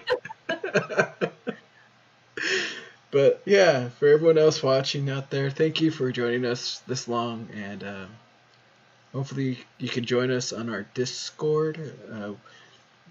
We don't talk too much, but we will reply and make some small comments on there. Do you have a link to the Discord anywhere? I don't know. I'll put a link. I'll find a link. I'll get a link out there. Okay. And I'll make sure it's like an auto join rather than action request or something, just in case. Yeah, so that's it for tonight. So thank you, Sean, Jessica. Big Vinny's been in there. He's been here. He just hasn't had a voice. I don't know what's going on with him, but thank you for joining us. Albert, wherever you are. And also, Keep on sending those emails to Japan for curling the anime. We need it by next season. Other than that, goodbye.